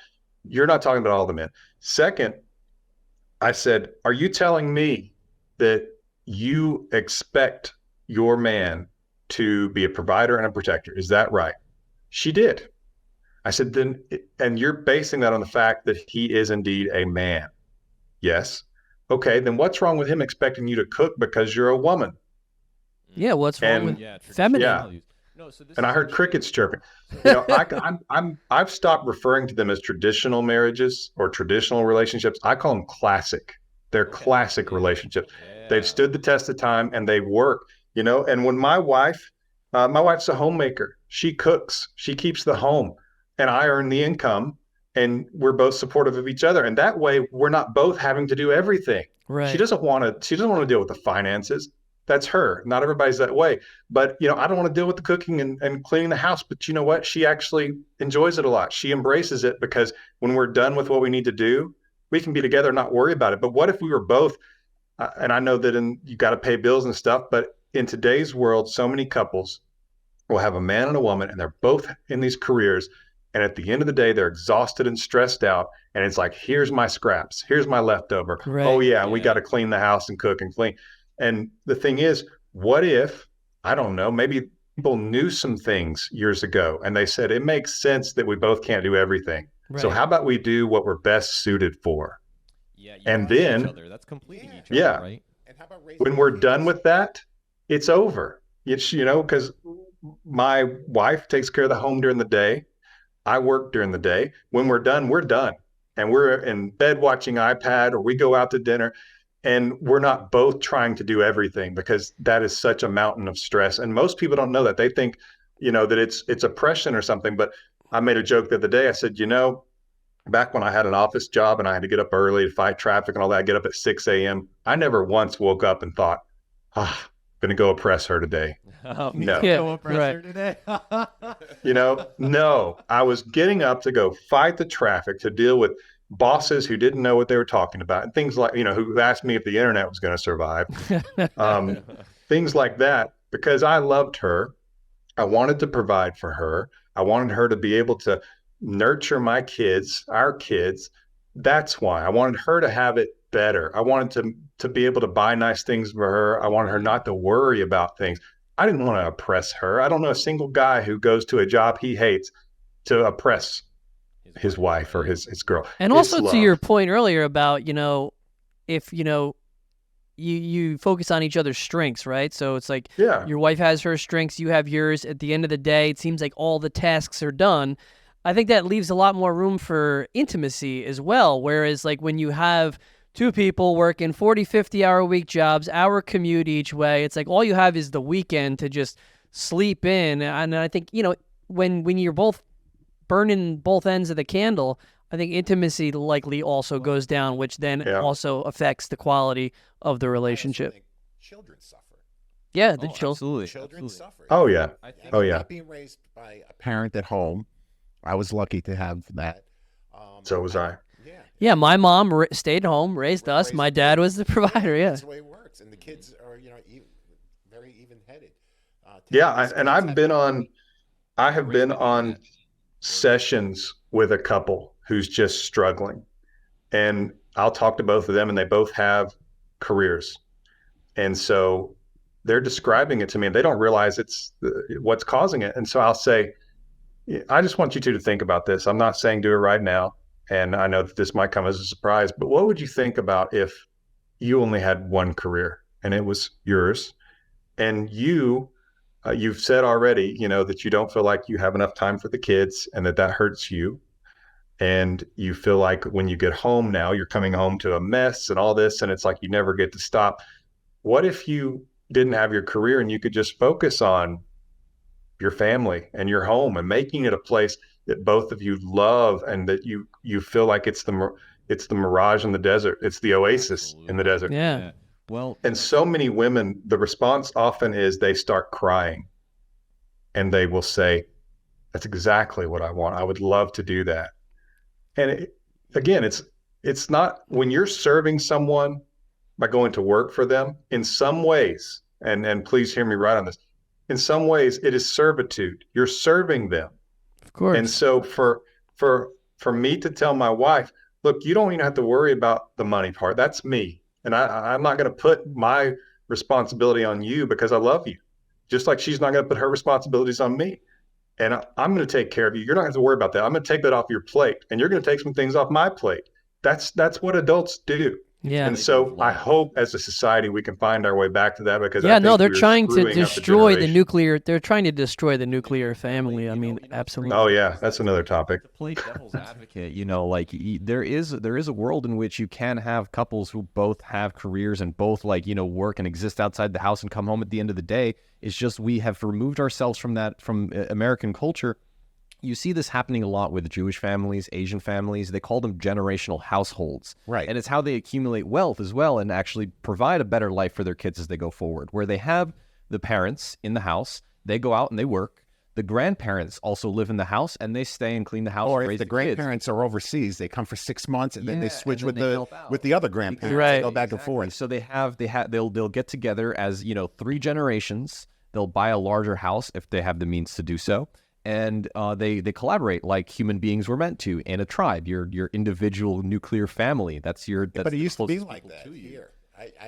Totally. Especially When with we were Italian growing, family. when I Yeah, was growing up, an Italian the family. grandmother was on one level, kids on another Exactly, level. exactly. People that came from the other country, they stuck them in the basement, and everyone lived happily ever after. Exactly, but now you have the challenge of every single person who leaves their parents' house at 18 or 21 or whatever, they want to live alone. They want to have their own apartment. They want to do their own thing, and it really does. And we have created a culture of that, in that once you turn 18, you go to college, and you don't want to move back in with your parents after college. Right. You want to get a job, and now you're the grown adult, right? So, yeah, it really is a removal of But remember, Scott, those there was traditional a values, time classic values. when you only needed one income to survive. Right. That's true. Fathers very, used to very go to work. They were able to pay the mortgage, have the car, Vacations. vacation, provide for the kids. So, somewhere we kind of lost our way with the economy also. Yeah. Very, very true. Yeah. Bidenomics, exactly. Hey, Lee, I have a question for you. This will be my last question, then the other guys can throw some finals your way. Appreciate the time. Again, myexbackcoach.com to speak with Coach Lee. Can you spell that for us? Expat?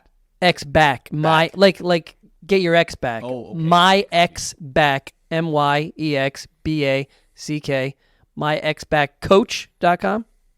Correct. So if somebody does everything right, you must have some sort of statistics on this, of all your clients. 3 months, whatever it is, you listen to me, this is our game plan, this is what we're going to do. What percentage would you say of your clients, if they follow your advice, not if they go rogue, but if they follow your advice, what percentage do you end up seeing some sort of rekindling, whether it lasts forever or they do get back together? What's the percentage of success stories if they listen to all of your notes and suggestions, the game plan? Well, it depends on what the situation is, because if it was a terrible relationship, and a lot of times I talk to people and I find out this person was not as into you as you were into them. And that's one of the first things on a session I will tell people is, I want you to tell me about the relationship, and I want you to convince me that this person was in love with you. Because if they were, that's much different than if they were just kind of lack of Right. available alternatives. They weren't as serious. That's a completely different situation. And so it doesn't make any sense to lump those statistics in with it. It needed to be a good relationship. And that's kind of the starting point. Um, that's your best shot at this. But I can actually give very scientific information on that. The other organization that I was with, Augusta State University, which is in Augusta, Georgia, did a study, a 5-year study on the system that I was, trained in and learned and advocated. That system, and again, this is Augusta State University. This is not me just going, yeah, I had a few calls that went pretty well. This is legit. It was 3 of 4 success rate.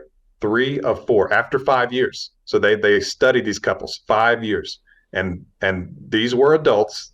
This is not like the 17-year-old in a breakup.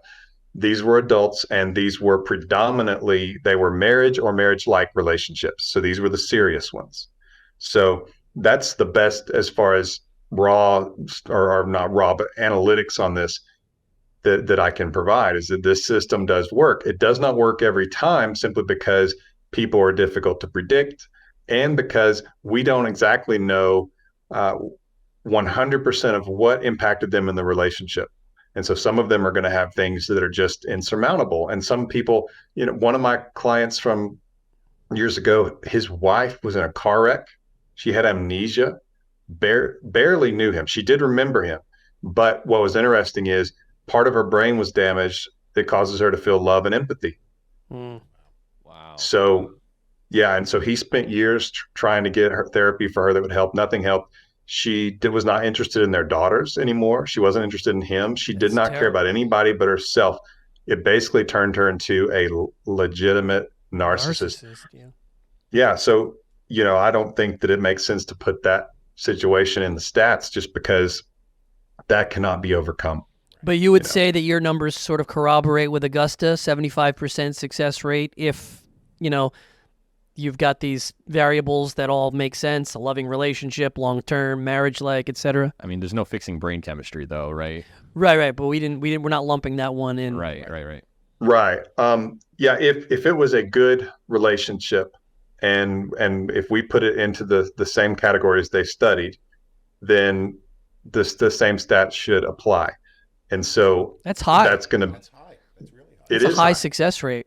It is high. But again, I do have to remind people that we're talking about, this was from a good relationship, and this was from mutual attraction and all that stuff. In other words, this person was in love with you. And that's the big question. If they were, we're just talking about pure psychology here. And by the way, I have lots of psychologists and licensed marriage and family therapists who are clients.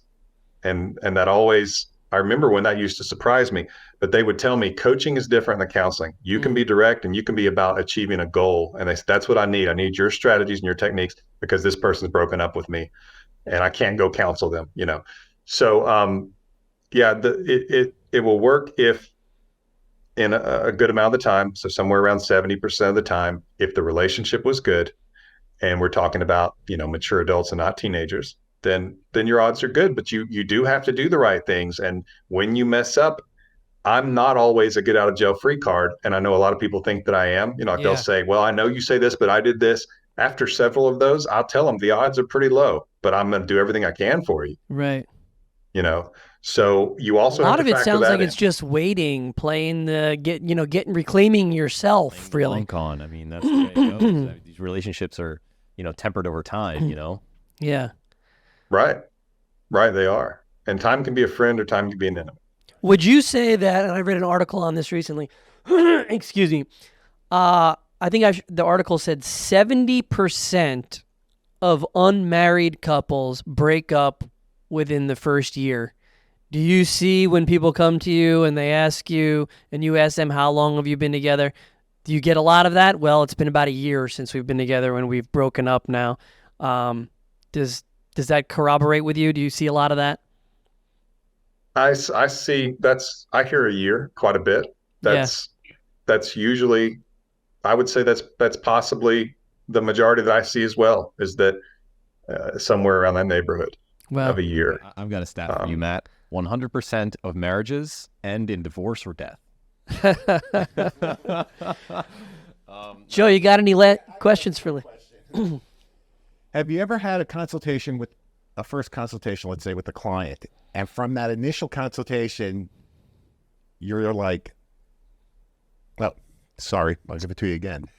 Have you ever had an initial consultation with the client, and from that first initial consultation, you have to say to yourself, this is not going to happen, and you tell the guy, or I'm not taking this case. I'm not taking the case. It's like, dude, it ain't happening. Yeah, and that used to be difficult back, especially when I was younger. I hated to tell people that, and I still do. But now I'm much more comfortable with just telling them that initially, because I think that, first of all, I owe them that. They're asking for my help, and the best way to help them sometimes is to just give them a reality check. But yeah, I do have to tell people this is unlikely. And sometimes I'll say, my lowest distinction is less than 5% of the time do I think this could work.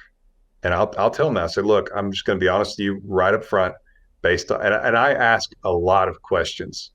I really don't have a one size fits all approach. Yeah.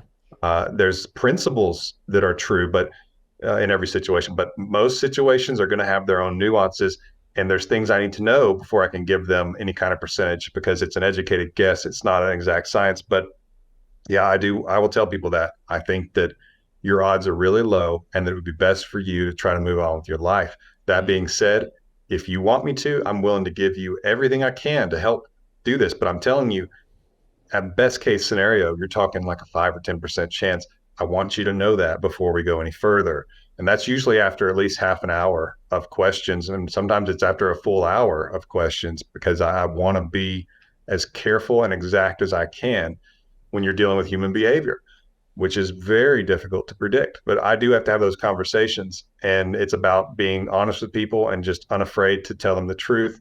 And I have to do that. So yeah, I have those, and I hate those. And sometimes people just cry, and it's difficult, but long term, they're usually better off to know what they're up against. Yeah, it's better that they're told, right? I have a parting question as well. Have you heard of passport bros? Are you familiar with It's called what? It's a trend called passport bros, like passport, like going overseas. And it is either the bane of relationships here in the West, or it is the natural evolution to the expectations that men and women have that are not matching up here in the States. And what it is essentially is guys who will travel overseas to find themselves a girlfriend or a wife somewhere, and bringing them back here just on a green card, because they're expecting traditional values that they're not finding in their circles of westernized women who either prefer to be independent or have extreme expectations of their men. Is this a bad thing, a bane to the future generations and our prospects here in the States?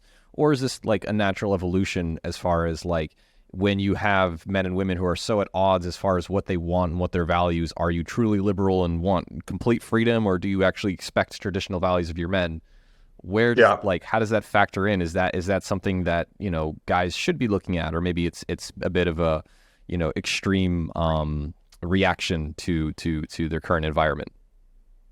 Well, first of all, I do see that a lot, and it has been growing. I mean, it blows my mind how much that is prevalent now. And this is a warning. I'm saying this to women, not because I'm trying to say, see, I told you so. I'm trying to warn you, because I don't think you realize how prevalent it is. And the guys that they're after, the one percenters who are tall enough and look great and make a lot of money, right? They're not into American women anymore. I mean, by and large, the guys I speak to who are in that bracket, it's a woman from another country. And she's usually close to half his age. She's a classical kind of submissive woman who's wanting a protector and provider, and she cannot wait to cook meals and keep the home and raise his kids and go travel the world with him and love life with him and not be a source of drama for him. And I'm telling you, it blows my mind how this is becoming the norm of that particular guy. Now, the guys who are just struggling to make ends meet, they don't really have the ability to do that, just because they're so focused on trying to keep themselves alive, feed themselves, that they're not doing it. But the ones that the women want, which, I guess you could argue, is it shallow for a woman to want a man to make a lot of money, but somehow it's, or I'm sorry, is it not shallow for her to want him to make a lot of money, but somehow it is shallow if he wants her to weigh a certain amount? Right. Right. Yeah. You Exactly. can talk about double The standards all day, but hypocrisy. the bottom line Yeah. is For sure. men don't care anymore, and they're tired of dealing with a lot of what they're having to deal with. And they're just like, there's other women who would love this lifestyle I can provide, and they're not interested in trying to put me in my place or anything like that. They just want to have a good life with somebody and have a loving relationship. So yeah, I see that a whole lot. And I don't know exactly what that means about our future. I think there might be a correction at some point when people start to realize this. And, here's the other thing, the other side of that. I have some hope for America in that I do notice a lot of young women in their early 20s who are going back to this stuff. They've been able to see maybe mom and dad had a modern, relationship, both had careers, and they were stressed. They were at each other's throats. There were no clear roles. And I think some of them have seen that. I know because I do speak to some of them. And so some of that's coming back, some of that's being recognized. But yeah, what you're saying is absolutely a thing. And the thing is, I'm not saying I've seen it a time or two. I'm saying I see it all the time. There's another movement that is it's called MGTOW. Have you ever heard of that? Men going their own way. Yeah, men going their own way. I mean, they're not even looking for foreign women. They're just checked out completely from. Right. Yeah. Yeah. And that's, I've had guys explain it to me that it's like they're supposed to give up their life to provide for this woman, but then she's supposed to be able to go just do whatever she wants with his money. And if he ever stops earning that money, she's gone. Right. And who wants anything like that? The lack of reciprocity is astounding to me. Astounding. Right. That I have seen it my firsthand. Very troubling. If you look at, let's say, famous soccer players, okay, as compared to NFL players, these guys are usually married to a beautiful woman, but they have like 5 kids. They've been married for a long time. She takes care of the kids. It's not the same as the American sports guy. Right. I mean, life with them is pretty comfortable if they're, in the MLB or NBA or whatever, It's that whole traditional way. That's the way they were brought up, and that's the wife that they want. Yeah. Right. And one of the statements I remember from a guy that kind of, it haunts me to some levels, is that he said he remembered he was working like 10-hour days, and he came home one night and he just called and he said, honey, would you mind warming me up something? I didn't even eat today because I've been so busy with this project. I got it done, but I'm really hungry. Could you warm something up? She's like, why don't you warm it up yourself? What, am I just supposed to be in the kitchen all the time? And he just said it clicked with him. It was like, I worked all day. Right. And she has my checkbook. Right. And I can't even get her to warm something up in the dang microwave for me. Because she probably saw that as, degrading. I'm a woman in the kitchen. I'm supposed to heat. Yeah, it's That's why you call it? Yeah, exactly. Yeah. No, it's absurd. But it's not degrading to go slave away and give your life up, basically. I mean, that's what you're doing when you're working a 9 to 5. Exactly. We And speak the same somehow language. Yeah. It's like that's just supposed to be because men don't want what to. a man does. But she can't even cook a meal. And I'm not saying all women are like this. They're obviously not. No. But for the ones that are, I have spoken to a lot of men who just had enough. Yeah. And It's time they're for done with it. self-reflection. No, a lot of guys are done with everybody. it. I mean, it's like, true. they're not to say this is all a women problem. Like, there are guys out there that are complete floozies and do whatever the fuck they want to. And so, like, I think this is a good time and a good note to say that everybody needs to, like, look in the mirror, take a good hard long look, and ask yourself, what do you want? Because if you can't determine what you want, if you want to be liberal one day and traditional another, then you're in for a hard time. I agree. Oh, trust me, I have a list for men as well. Yeah, absolutely. This is Coach Lee, you're the man. Thank you for Thank you for spending so much time with us. We'd love to have you back on again in the future because I feel like we've only scratched the surface, We and need we to were get some women on for this conversation. at it too. 2 I hours. hear the other perspective. Yeah, we should have like a Absolutely. couple, some females next time, and then we can all just tear each other's faces off. That would be fun. Can't wait to read the comments on this video, right? Yeah, that'd be great. Coach, again, one more time, if you want to plug your website, your social media pages, so people can contact you, go ahead. So on YouTube, if you just type in Coach Lee in the search, you'll find me. Or you can just go the long way, youtube.com/@realcoachlee. But myexpatcoach.com is a great place to start. That's where all my services are. I have online courses, and there's plenty of free articles and that kind of thing.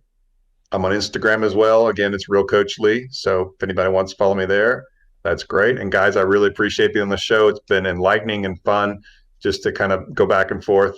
And I really hope you have me back. It'll be fun to do that too. Yeah, we'd love to have you back. And I think Miles had a great idea. We'll get some women on next time and get different perspectives. That'd be a lot of fun. Absolutely. All right, Sure Coach would be Lee, fun. God bless, brother. Thank you so much. And I will send this to you once it's live next week. Okay. Thank you guys so much. All right, brother. Take care. Take care. Cheers. Bye, guys. Bye-bye. Take it easy. That was very... This guy. Coach Lee's the man. He is the man. We know who he's voting for. What a conversation. No, we're not going to go there. Like he definitely has like a good bipartisan stance of both like seeing the issues that men have and the issues that women have. Well, I like that he's honest. Yes. Yeah. He's very, very honest. He's very, very honest. He doesn't skirt issues. He tells it like it is. Right. You know? Exactly. And it's like, for some people, that could be like, but it's like, you know what? It's reality. And I think that's the problem that we're having in today's world. We have lost reality. Yes. It becomes Slipped right through us. it becomes feels before reels. Yeah. Right. And like you have to acknowledge what is real. And sometimes you need that friend to tell you, hey, you're being kind of fucking creepy with that girl. Back up a little bit. Like we all need that kind of person in our life, Well, it's interesting you say feels before reels because this was years ago. I think actually when I lived in Fort Lee, I was talking to some girl on a dating app, and she had said something like, we were talking about past experiences, how come you haven't found the right person yet? And she made this comment like, I need to find someone that whenever I'm around them, I just feel this like electricity, like these butterflies.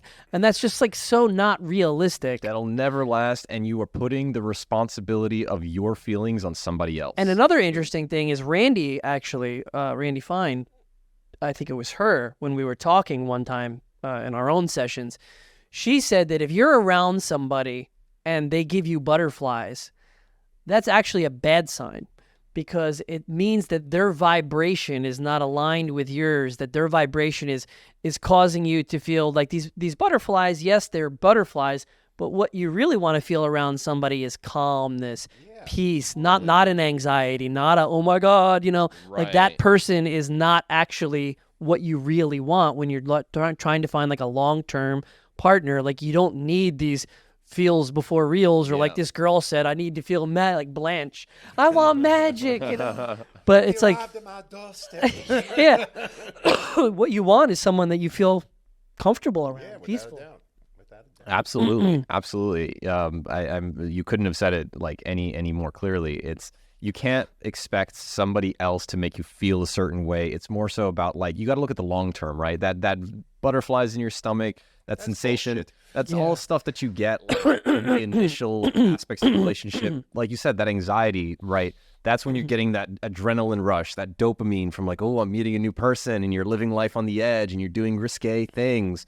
That doesn't last. You definitely want that peace, that vibe, somebody who's going to be a good mother to your kids, and you want to be a good father to her kids, like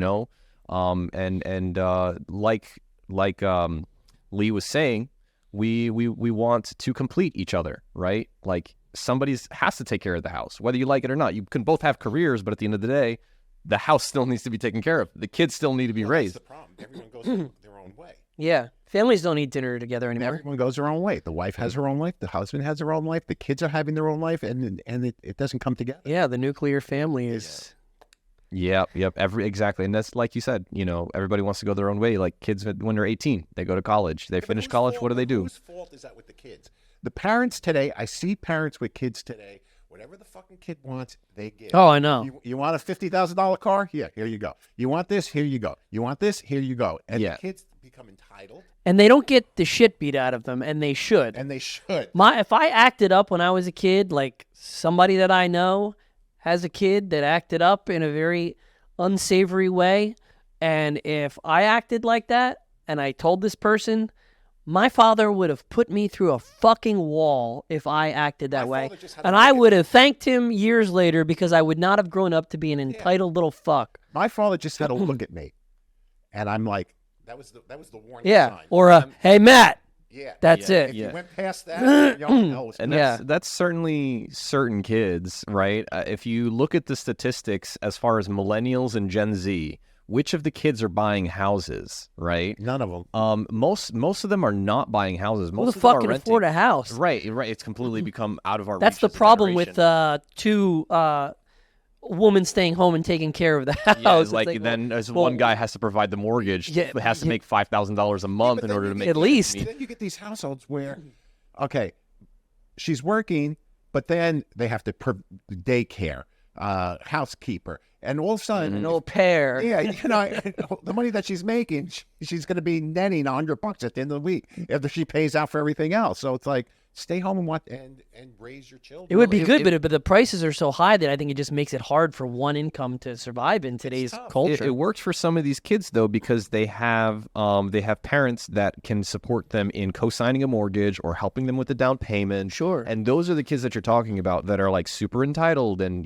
got everything that they wanted and could have been Right. knocked down a peg while they were still in school, so they wouldn't grow up to be this absolutely spoiled Martin Shkreli of an asshole, who is absolutely looking for every which way to fuck somebody else.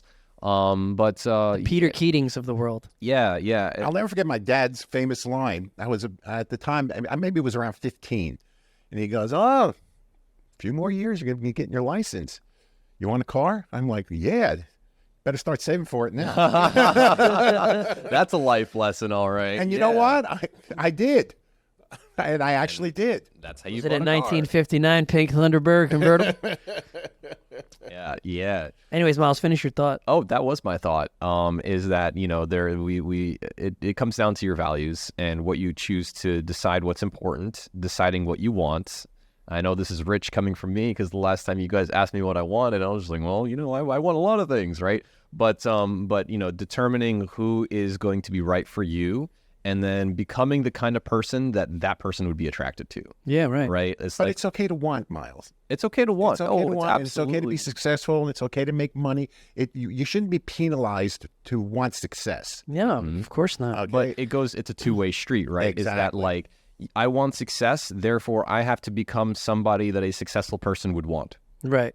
right? Is like, how do I bring myself to a But that's point? the fun of life is, you get this opportunity to come here and build a life for yourself. And, Yeah. as horrible as America is right now, it still is a place where you can accomplish dreams and look at do the all things that you want to the do. past immigrants, like my parents, who actually came here, bought houses, they were able to do all that. They didn't have educations. They didn't come out of college. Well, Right. you have to remember that the economy right now, genuinely, by the numbers, by the statistics, is worse than it was during the Great Depression. Incomes are lower, relative, adjusted for inflation. House prices are higher. We genuinely have less money than we did and less buying power than we did. You know what during the else? Depression. What are we supposed we to have do? now that we didn't It's have true. back then? What are we supposed to do? You have to work 2 jobs. Both parents have careers, and now the family, the whole life at home falls apart. It's like it really feels like a catch-22 sometimes. Because government has gotten too big. Back in the 50s, government was maybe a third of the size, and it was still able to operate.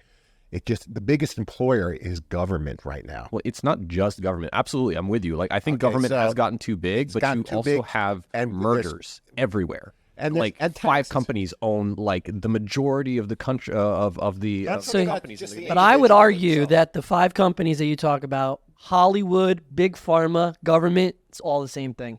Yeah, They're not different things. They're we're working. They're all this thing international They're working conglomerates. for each other's Exactly. They're all interests. doing it together. Yeah. They're all assisting each other's interests. But You know, Exactly. that's But how you Exactly. lobby. But let's Exactly. forget about them. Let's just talk about your basic paycheck. The problem is the basic paycheck does not buy anything anymore like it used to. You're paying crazy ass taxes. These politicians don't give a rat's ass. They just keep adding more taxes. They're throwing money over here, they're throwing money over there to stuff that's absolutely worthless. Yeah, it's like that $600 a week they gave us for COVID. They're taking it out of our ass now. That was not $600. That the plan was, let's give them $600, and then we'll just fuck them endlessly. I'm making my prediction now. Yeah, let's go Joe Stradamus. Because this Nostradamus. I'm going to tell you that by Christmas, gas is going to be between $4 and $5. So you think it's going to keep going? It's going to. I can tell you why it's going to keep going. Well, I have a diesel engine, and it was $3.49 not long ago. It's $4.29 today. I'm going to tell you why it keeps growing. Russia is cutting production. Saudi Arabia is cutting production. They're cutting deals with us entirely. Yeah. Okay, so they're out. Biden just killed these leases that were in place, which, by the way, he's going to get in court. It's going to show up that he can't do it illegally. That was going to provide fuel. That's gone. Little by little, they are nipping away at this, and they want gas at $5. Yeah, they want to break us. They want to break us. It's fucking working. They want gas what at they $5. want is they want record profits.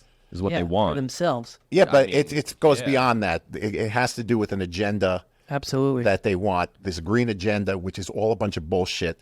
There is 1,001 scientists out there now that no one reports on that say it's a bunch of bullshit. Oh, it is not a Vivek crisis. Ramaswamy and It this is not a crisis. What aspect of this is bullshit? Because it's true that the climate is changing. Was the bullshit, in my opinion, at least, is that the policies It's not that they're an implementing, existential threat right now. And the problem is they're trying to force something that needs... I think the whole thing is a hoax. It needs 50 years for it to have this conversion to this clean energy, little by little by little by little. It's going to take a long time. They want to shove it down your throat now, and that's going to break everything. No, I do think it is an existential crisis. I just think that the programs that they're implementing have nothing are to do not with it. Actually helping. And what does that tell you? It's about making money. Yeah, it's about making money. It's about making money, but like they're electric cars, forcing. it takes more in resources in burning coal and burning gas to make an electric. But did you car hear than about just would have with a the gasoline trucking car. industry? Yes. They now want the trucks to convert to electric. It's impossible. Well, I have a diesel Wrangler, and I think I read by like 2035 they want to eliminate all diesel fuel. Murphy here in Jersey wants to do it, but what the hell are you going to do? You're with an 18-wheeler. How the hell, you know what it costs an electric 18-wheeler? I know it'd be like It's couple about $1 billion. Probably. Couple. I mean, it is up there. Not only that, but it's like, how far could these guys drive? And then truckers only get paid when they're delivering. Yeah, these guys need to be going overnight. We don't have the infrastructure. We don't have the grid. Yeah, I mean the only real solution to the whole climate change, green energy problem is nuclear. We don't have a fusion reactor. We only have fission reactors, which are the ones that are They can go totally dangerous, nuclear quote, unquote. tomorrow. They're actually quite safe. And they're very, very safe. They just don't want... How about gas? Forget nuclear. Natural gas is as clean as it comes, and they want to get rid of that because they know it's clean. Oh, you're still releasing carbon into the atmosphere. Oh, which give me is a fucking problem. break. No, seriously. Give me a fucking break. Give me a fucking break. No, that's the science. It's more so just us trying to We are put a not... Band-Aid on the solution. Do you know that there was more carbon in the atmosphere 1,000 years ago than there are now? No, regardless, the Earth is a closed system. Earth, as a globe, is a closed system. It's not a in globe. which- That's Hey, It's that's flat. a different argument. That's entirely Now, as long as every other country in the world does not abide by these rules, it's not going to make one bit of a agree. difference. I agree. Okay? I do think this is all about money and power. totally. You're never gonna get any third world country to stop eating meat. They And those want cows to are gonna still it's be part of control. By the way, what's outside the of deal with Control the these 15-minute population. cities that's, all over the place? Have you heard about this? 15-minute cities? You don't know about this? I heard something about Saudi Arabia building a line. Yeah, Is that what you're talking that's like a about? 15, but they're talking about it being everywhere. These 15-minute cities were basically like, have you heard about this? Yeah. Is it where you can walk from? Yeah, any you just point can't within 15 you're like minutes? in this circle. The Saudi Arabia's doing walkable it. city. Yeah, Basically. Saudi Arabia's Food doing stores, it. everything. I actually like the idea. I struggle. There's to see how something it gets nefarious implemented. behind it, though. I get liking the idea because when I saw it, my initial reaction was like, "Well, this is pretty cool. I'm It's very living in concerned like a about the vacation, very like a implementation. But vacation. you know world. what's It's gonna end fascinating? up being like another project. You know what I Exactly. mean? Where they huddle a bunch of undesirables in this small little corner. Yeah, Exactly. It's gonna be a problem. But yeah. we talk about there's always a bunch of shit about Saudi Arabia and Dubai and everything else. But when you look at those cities, They're absolutely spectacular. There's not a dust on the floor. Oh Everyone's yeah, Dubai and everyone's walking around like Yeah. They're so safe. Like, their I've seen buildings are. people have, everyone's like, calm and serene and happy. you'll park your Bugatti and then you can leave your car keys on top of your car. And your No one's car going to touch locked, it. Go for a drink, go smoke a hookah, come back 2 hours later, and your keys are still right where you. Do you know why your keys are still going to be there? Because they're afraid of like. Because they know they're going to take you and kill you in the middle of the town square, and everyone's going to start clapping. Yeah. They'll take your hand. You know, like. And that's why there's no crime there, unlike here. Yeah. I mean, there's a lot of like factors that go into that. But People are committing they're repeat offenders. How could someone have a sheet that has 25 offenses on it and still be walking the street? And I'd love to dive into this with you. Just question: do we want to go deeper? Because we're 2 hours and 20 minutes into this. Well, we'll save this conversation for Okay, another. why don't Definitely we get touch into on it real quick? Touch on it real quick because we might not be meeting again for a month. So go ahead, Scott. And on that note, yes, Well, what is the question? Is why do we have crime here? Is that what? yes. It- And don't give me this fucking poverty bullshit or that's all crap. I mean, there are These smash and grabs are it has nothing. Smash and grabs, according to the AOC, it's because they need food. My fucking bullshit no, ass. it's feeling like power tools and like furniture and jewelry. Like, They're putting this stuff on eBay. they know where to flip that shit, so they're doing it as Yeah, a business. it's You a know, here's business. something crazy. It's a business, and it's a legal business. That's why they're doing it. You know, you want to hear something even scummier? This goes so deep, you have no idea. Like, so, my father was very involved in like the buy and sell, like the guys who sell at like flea markets, the open air markets. Yeah, they'll yeah. Usually buy like storage auctions. Right, Storage right. The storage units. They'll buy them. Like Storage Wars. Yeah, Yeah. like storage wars, exactly like storage wars. Now the law states that you can't get in there and like cherry pick. Like if I owned the unit, if I was a guy from U-Haul, I can't go into the unit, pick out what I want, Right. and then auction it off. You got to buy it as is. You sell it as is, like it's locked. The old guy, Right, I'll take the whole thing. Sell it out. They open it up. You look in for 5 minutes. You try to find photos and you're done. clues. and then You're you like, take a bid, oh, and then They're you not bid on doing it. that anymore. So like, you know, because of my proximity to my father, and then him having friends who are all these guys who sell at the flea market. Like I'm talking like hundreds of people. They're all struggling at these storage auctions where they're stuffing these units with literal trash. After picking out like the really nice things, like they'll take like a box where it's like Snap-on like tools. Yeah. They'll show you a Snap-on toolbox, and you're thinking, oh, if somebody stored the Snap-on toolbox, logically he left the tools in so there, you're right, you're for basically storage. talking fraud. Yeah, exactly. It's all fraudulent now. Like they'll go in. It's not just they'll now. I auction have it a- off for I have a story. $2,000. Yeah, they'll auction it off for $2,000, and then they'll open it up, and they're just fucking picked clean. I will not mention this person's name. However, there is a similar story. Now, I have a person the person that I'm talking about used to work in an autograph store. And they would sell wax boxes. You know what a wax box is? I'm not familiar actually. So, like, if you buy, let's just say, 2015 Topps football cards, right? They come in packs, and each pack has 15 cards in it. Now, a wax box has 36 packs in the box. Okay. But the box is sealed. And a lot of times in these cards, in these boxes, there's these, like, special promo cards. Like, there's maybe 1 out of 100 of this card, and it's signed by Tom Brady or something like that. So what this person would do is they would they would get the wax boxes in, they'd go in the back, they would open every single pack, find the valuable cards, take the valuable cards out, go to the heat sealing machine, reseal everything so that it looked like it was like you're talking about with an unopened box.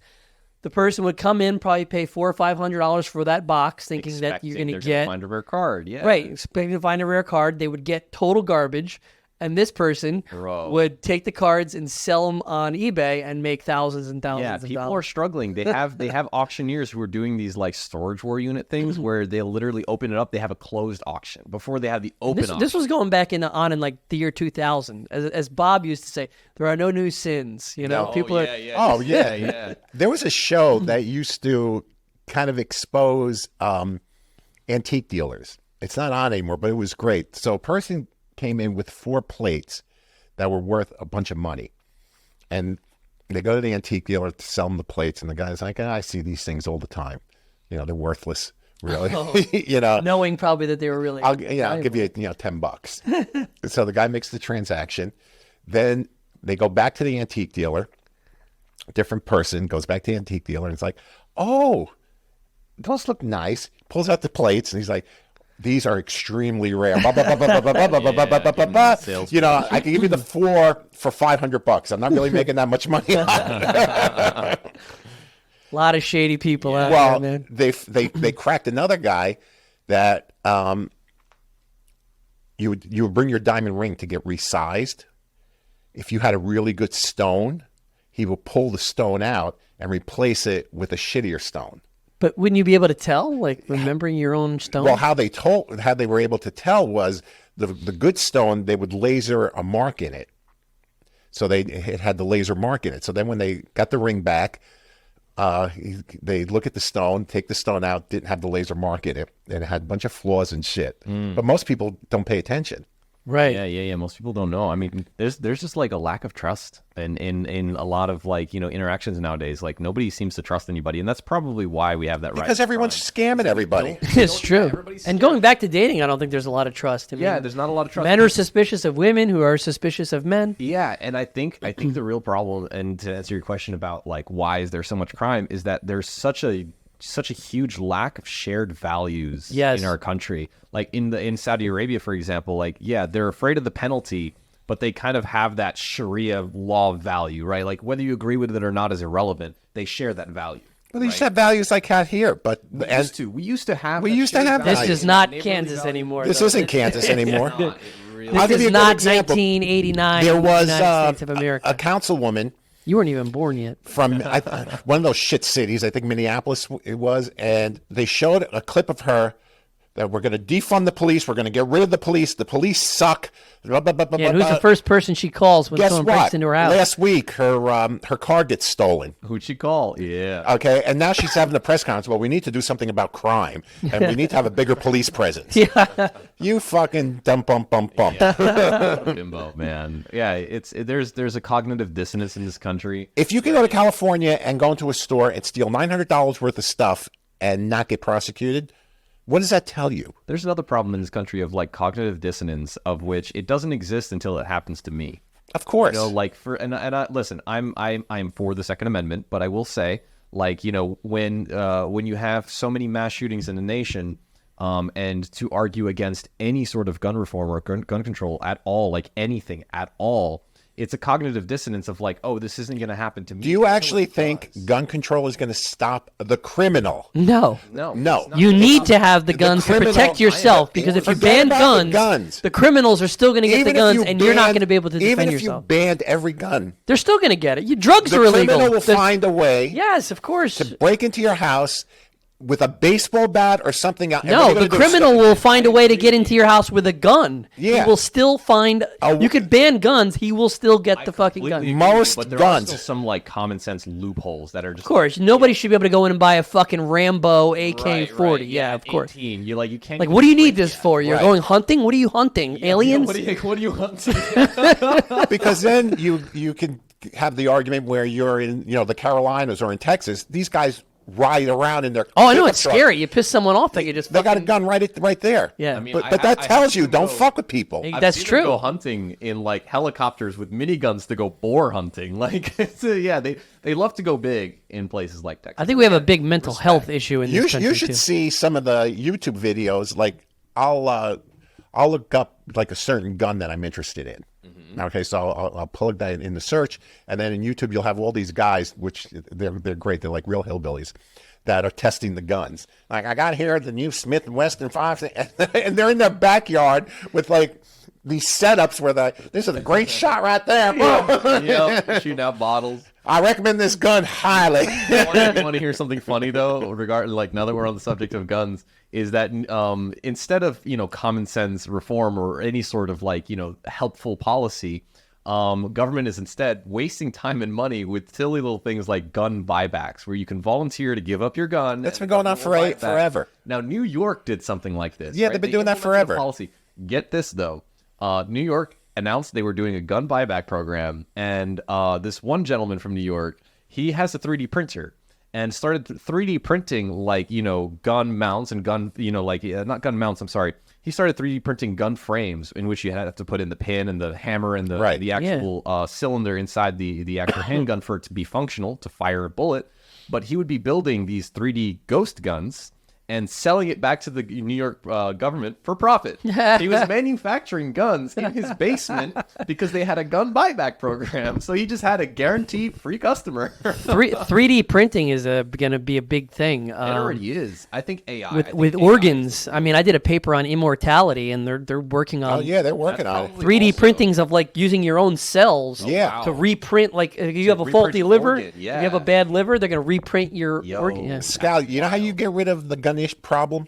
It's a real simple. You can't. It's Pandora's box. No, it's a real simple solution. It's an extremely simple solution. If you use a gun during a crime, regardless if it's holding up for a piece of bubble gum or you're going to go kill someone, mandatory life in prison. No ifs, ands, or buts, no plea deals, nothing. Mandatory life in prison. Yeah. So you, in the commission of a crime, you're carrying a gun, you have a gun on you, whether you shoot it or not, that mandatory life in prison. And you will see that no one will be carrying And I think you could do the same with texting and driving. It's same rules as drunk driving. I don't think we should be institutionalizing more people. We're not institutionalizing enough people. No, you see, like, And we got to go back into I think mental health. For-profit prisons are part of the problem. What's that? For-profit prisons are part of the What are you problem. going to do? Because you need to pump in more inmates. But you want this guy roaming the Do you want this streets? guy roaming the streets?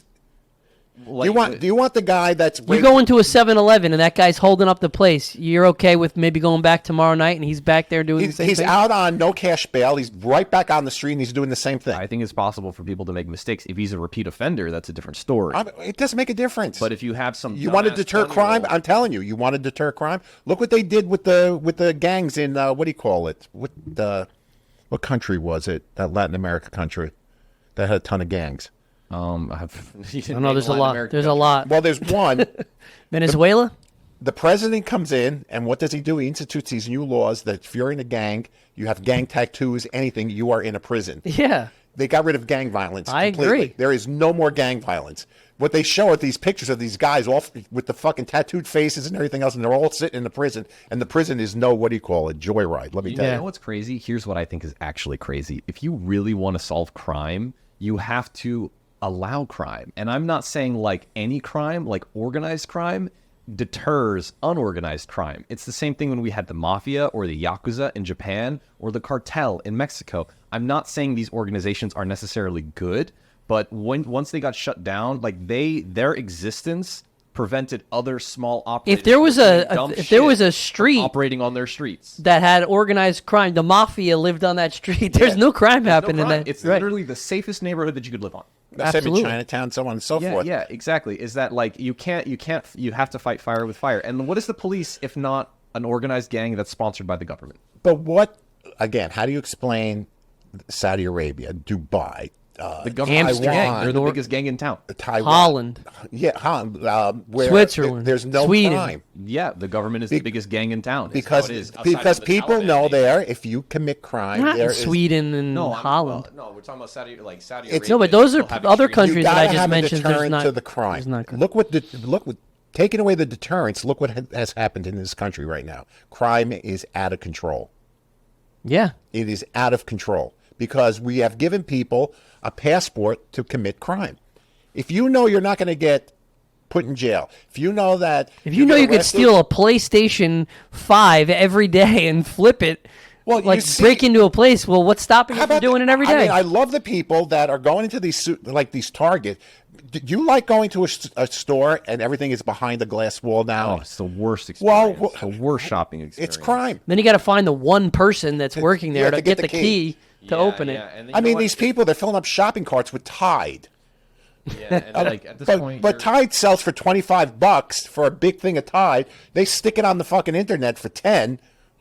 They're making a shitload of money. Yeah, of course. I mean, crime has like the best margins. 100%. You can't beat But that. what Right? I find is how brazen the criminals are. They get pissed off if you try to stop They them. organize. They organize, and they organize in the worst possible Because ways. they're being enabled. Yeah, they're being enabled. They get pissed off if you try to stop it. And what's even worse is you get these fucking woke companies. If an employee of yours is trying to stop a criminal from walking out the store with merchandise, you're firing the employee. No, Kinda. it's okay. Antifa doesn't exist. They don't exist. Yeah. Right? They don't exist. They're not organizing and doing anything. They don't exist, man. No. It's an idea. And That- we got that to was, talk about the mental health issue in this yeah, country, well, too.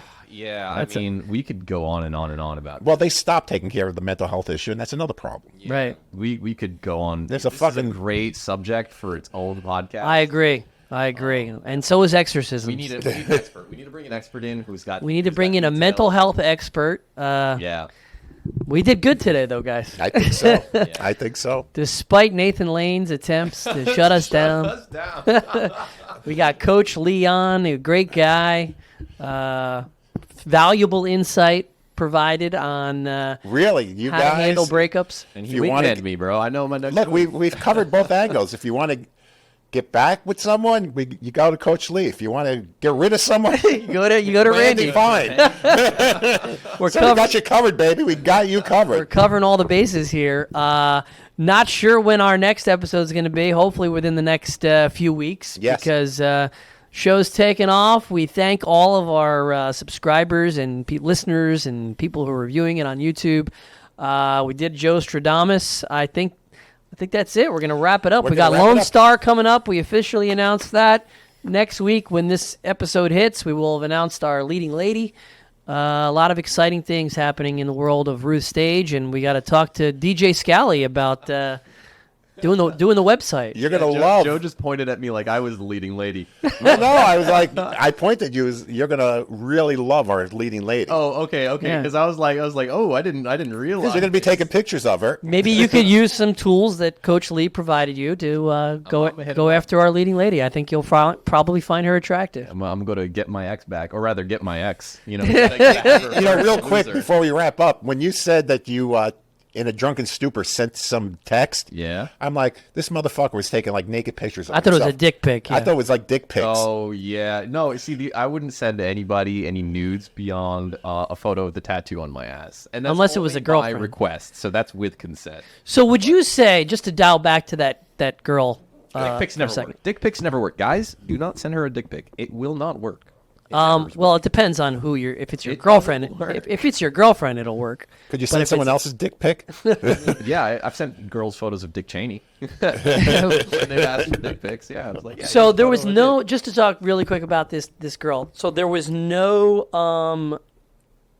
like actual physical intimacy that took place between the two of you in any way. No hand holding, no kissing, nothing like that. In just high for- school, we fooled around, but like that was more of just like sexual tension and two dumbasses who didn't really know what they were doing. But you said you felt a sexual tension more recently when you were with her. Yeah, because we went on a date together in which we both got tattoos, and it's a pretty revealing and vulnerable like place and time to be, and we were both very comfortable in that space. At least that was the impression that I got, and she took everything in stride and was very receptive to both making my jokes and making her own jokes, which is how I got the impression that she was comfortable in that space. So definitely lesson learned for me. They're Decepticons. Be careful. No, like there is a part of me, and this is where things get very, very complicated. And I'm not trying to make this about me, but there are signs that I've kind of noticed as, I want to say, yellow flags, in that she could have potentially been using me for the free tattoo that I promised her, for the free lunch that and then as soon as I asked her to, You paid for her tattoo? I paid for her tattoo, and that's why she Full on the hill. Yeah. Okay, so- but paying for her tattoo also isn't necessarily a bad thing, because it could imply that this is a date. Well, as soon as she got what she got, she was just gone. As soon as I made any sort of effort, for some reciprocity, you know what I mean? So like, so lesson learned, I don't know about this one. don't split the check unless she's splitting her legs. You just make that. So the other thing is that I'm not taking this too hard or particularly disappointed by it either, because you got to set expectations, and understanding that I did not set that expectation with her going into it, I don't really have a leg to stand on as far as being disappointed about it when it doesn't happen.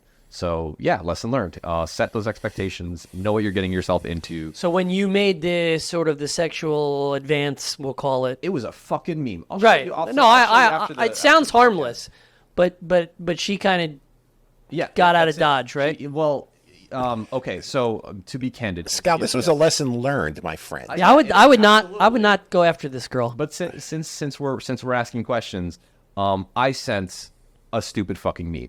She sent me in response an emoji, an eyebrow raised emoji, in which Like The Rock? yeah, exactly the face that you're making right there, right? And then to which I said I have you got to risk it for the fine ass biscuit. And then to which she sent me another fucking emoji of like, the flat face, right? So like those were hints for me to stop.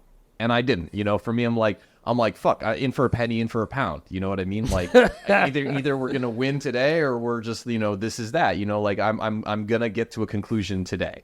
I'm going to get to the end of like, what the fuck is happening? Like, are you not cool with this? Right. You wanted to know. Words. Don't send me emojis. I want you to describe. But Scal, let's go back a little bit, all right? I'm going to give you a little advice here. Yeah. Okay?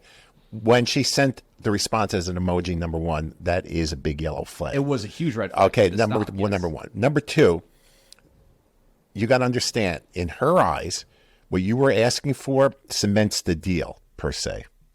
You understand, as far as a relationship goes? Once you sleep with someone, you're in a totally different atmosphere. Maybe she thought you And were she going didn't too want to go fast th- from A to Z. Well, I don't think she wanted that.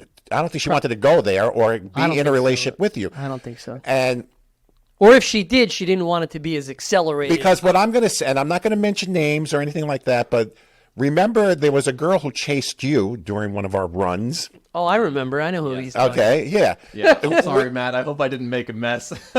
No. Who basically had a totally different vibe. yeah. She wanted to get laid, and she made it quite known. Yeah. Okay. That was yeah. So there's the difference. Yeah. She definitely expressed that interest in a way that This one didn't want to get laid. It's obvious.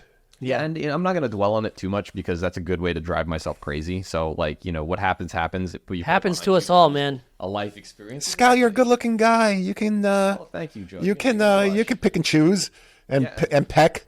It's not always that easy. Not for guys. Like, yeah, you can be an attractive guy, but like girls not nearly as visual as guys are. Come with me to the mall, and I'll find you 5 girls in an hour.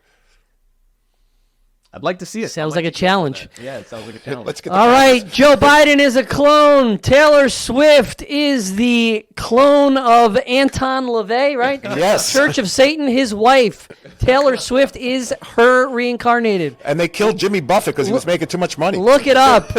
Look it up. All right. You're gonna get me out of this. Oh my god. And that's it. We'll see you next time. See you next time. DJ Scally, play that song. Cheers, guys.